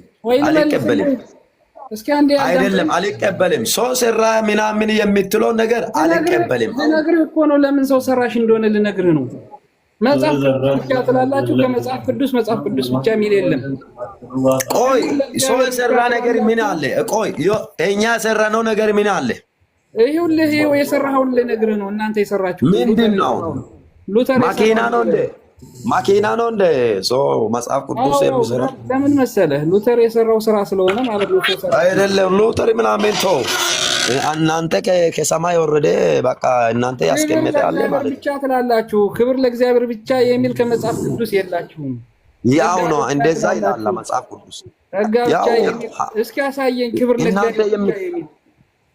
አዎ ለእግዚአብሔር ብቻ የሚሰገደው ለእግዚአብሔር ብቻ ነው፣ ለማንም አይደለም። ለገብርኤል አይሰገድም፣ ለሚካኤል አይሰገድም፣ ለማርያም አይሰገድም፣ ለእግዚአብሔር ብቻ ነው። ክብር ለእግዚአብሔር ብቻ የሚል አሳየኝ እኮ ነው ያልኩህ። የመጽሐፍ ቅዱስ ጥቅስ ነገረኝ። ያለ እሱ የሚከበረው የለማ። ጥቅስና ከዚህ ቦታ ላይ ክብር ለእግዚአብሔር ብቻ ይላልኝ፣ ወይም ደግሞ ጸጋ ብቻ ወይም ደግሞ መጽሐፍ ቅዱስ ብቻ የሚል ከመጽሐፍ ቅዱስ አሳየኝ እኮ ነው የኔ ጥያቄ። ቆይ ወደ ዋናው ወደ እሱ እንገባለን ወንድም፣ ችግር የለም ብንሰማማ። የጠየኩህ ችግርም አለ። ለምን? እንዴት? ከመጽሐፍ ቅዱስ የሌለ መጽሐፍ ቅዱስ ትላላችሁ፣ መጽሐፍ ቅዱስ ብቻ ትላላችሁ። ግን ከመጽሐፍ ቅዱስ የሌለ እያመናችሁ ነው። መጽሐፍ ቅዱስ ብቻ መጽሐፍ ቅዱስ የለም አታነው ወንድም። እንዴት? ያለ እሱ የሚሰገደው ለእሱ ብቻ ነው እንጂ ለማንም አይደለም። ለማርያም አይሰገድም፣ ለሚካኤል አይሰገድም፣ ለገብርኤል አይሰገድም። ማርያም ራሱ እኮ እሱ ነው ያስመሰገነች። ታሳየኝ ነው ማለት ቅድማ ያነበብከውን ቦታ ቆይ ሉቃስ ወንጌል 1:46 እስኪ ወደ ታች አንብብ። መጽሐፍ ቅዱስ ብቻ የሚል ጥቅስ አሳየኝ። ሉቃስ ወንጌል እናንተ ራሱ እኮ ሰው ሰራሽ ነገር ላይ ያለመለካቸው አይደለም። መጽሐፍ ቅዱስ ብቻ የሚል አሳየኝ ነው ያልኩህ። ያው እሳኮ አሁን ሉቃስ ቅድም ያንተ ጎዳኛ በቦታ ከመጽሐፍ ቅዱስ ብቻ የሚል አሳየኝ ነው የምልህ። ግን ያው 61:44 እዚህ ጋር በለኝና ንገረኝ። ቆይ ሉቃስ ወንጌል ቅድም ያነበባችሁ ቦታ። እሺ ሉቃስ ወንጌል መጽሐፍ ቅዱስ ብቻ የሚል አሳየኝ። ስንት ላይ ቆይ 1:46 ሄድና አንብቢ። ማርያም ራሱ ምን እንዳለች ጌታ እንደሆነ እንደነገረች ጌታ እንደሆነ እኮ እናንተ ማርያም ራሱ ለማርያም ክብር እየሰጣችሁ ማርያም ተመልሳ ለጌታ ክብር እንደሰጠች ቀጥታ ለምንድን ነው የማትመልስልኝ?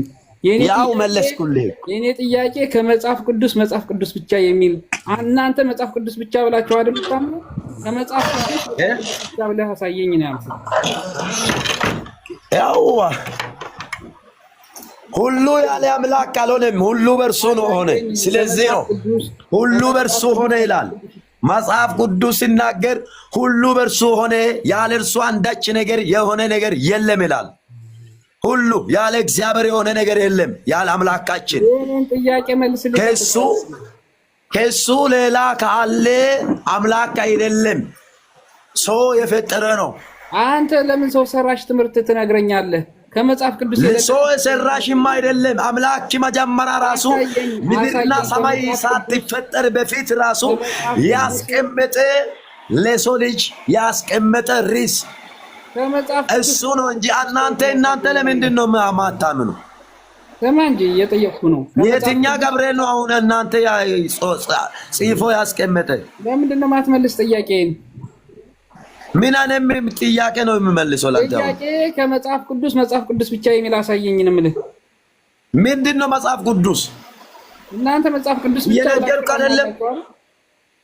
እየነገርኩ አይደለም እንደ እንጤ መጽሐፍ ቅዱስ ብቻ ብሎ ያምናል። ከመጽሐፍ ቅዱስ ብቻ የሚል አሳየኝ ነው የኔ ጥያቄ። እናንተ መጽሐፍ ቅዱስ ብቻ ብላችሁ ነው የምታምኑ? ከመጽሐፍ ቅዱስ ያለ እሱ ጥቅስ አሳየኝ። ጥቅስ ንገረኝ። ጥቅስ ምን አይነት ጥቅስ እኮ የማውን ጥያቄ ነው እየጠየቅኝ ያለው።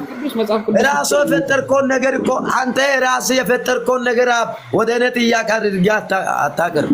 እኔ ሉተር ነኝ እንዴ? እኔ እኮ ሉተር አይደለሁም። ያ እኮ አንተ አሁን በሀሳቤ እንደ አንጋጣም የመጣ ነገር እንትን እያልክ ነው። በሀሳቤ የመጣ እንዲህ ብለህ ብጠይቅ በቃ አንተ እኮ የፈጠርከውን ነገር የሆነ ሌላ ዲዛይነር ለምን ታነሳለህ? ለምንድን ነው ለምን የሌለ ነገር አለ ብላችሁ ታምናለህ? አሁን ወደ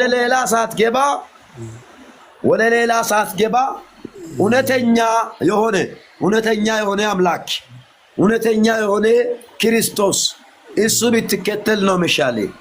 እሺ አሁን ለምሳሌ አንተ ክርስቶስን እንዴት ነው የተቀበልከው? አንተ ልጅነትን አግኝተሃል? አዎ አግኝቻለሁ። ልጅነት በምንድን ነው የሚገኘው? በክርስቶስ ኢየሱስ በማመን በክርስቶስ በኢየሱስ በማመን በክርስቶስ በማመን። እስኪ አሳየኝ። እስኪ ጥቅሱን ምናምን ጥቅስ አምጣ። ጥቅስ አሳየኝ። ልጅነት በማመን ይገኛል የሚል ጥቅስ አሳየኝ። ሰው በልብ አምኖ በአፍ መሰክሮ ይድናል ይላል ሮሜ ላምብብልኝ።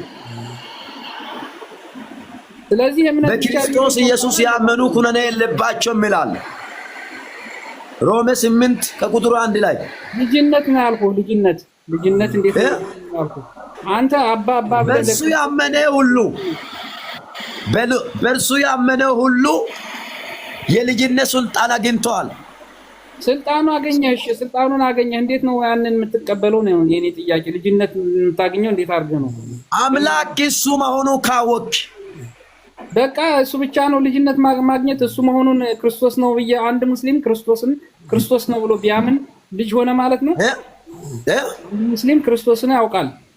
ክርስቶስ ማለት ነው አወቀ፣ ልጅ ሆነ። የክርስቶስ ስራ ካወቀ የክርስቶስ ስራ ከሰራ ነው አንተ እውነተኛ መንገድ።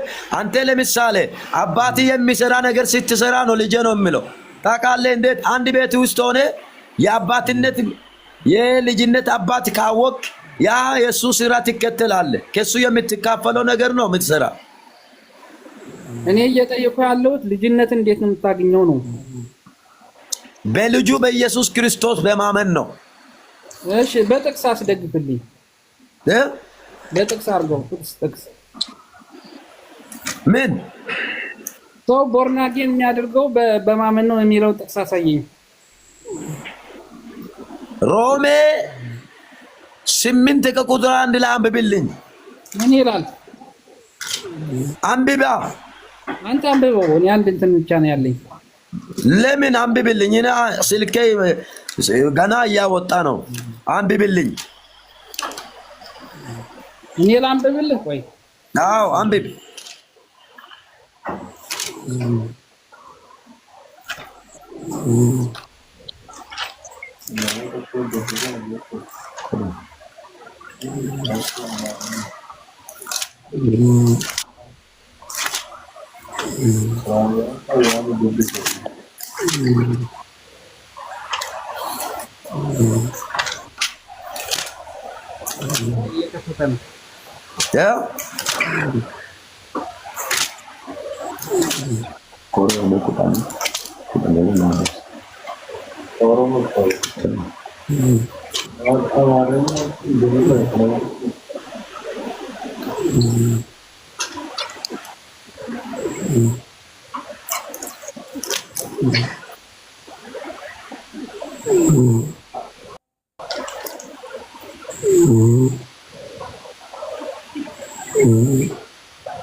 ስምንት ከቁጥር 1 ላይ ሮሜ 8 ከቁጥር 1 ላይ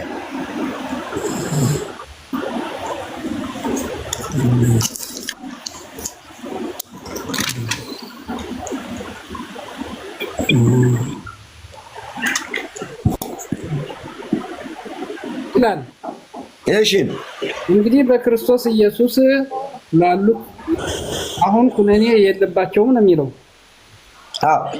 በኢየሱስ ክርስቶስ ያላችሁ ኩነኔ የለባችሁም። ኩነኔ ማለት እኮ ያለ እግዚአብሔር ያለ ሰው እርግማን የሞት ጥላ ስር ያለ ሰው ነው። ወይ ክርስቶስ ኢየሱስ ነበር። እኔ ምን ነበር የጠየቅኩህ? ምን ነበር የጠየቅኩህ? እኔ ኩነኔ የለባችሁም ማለት እኮ ከክርስቶስ ውጪ ያለ ሰው። እኔ ስለ ኩነኔ ነበር የጠየቅኩህ።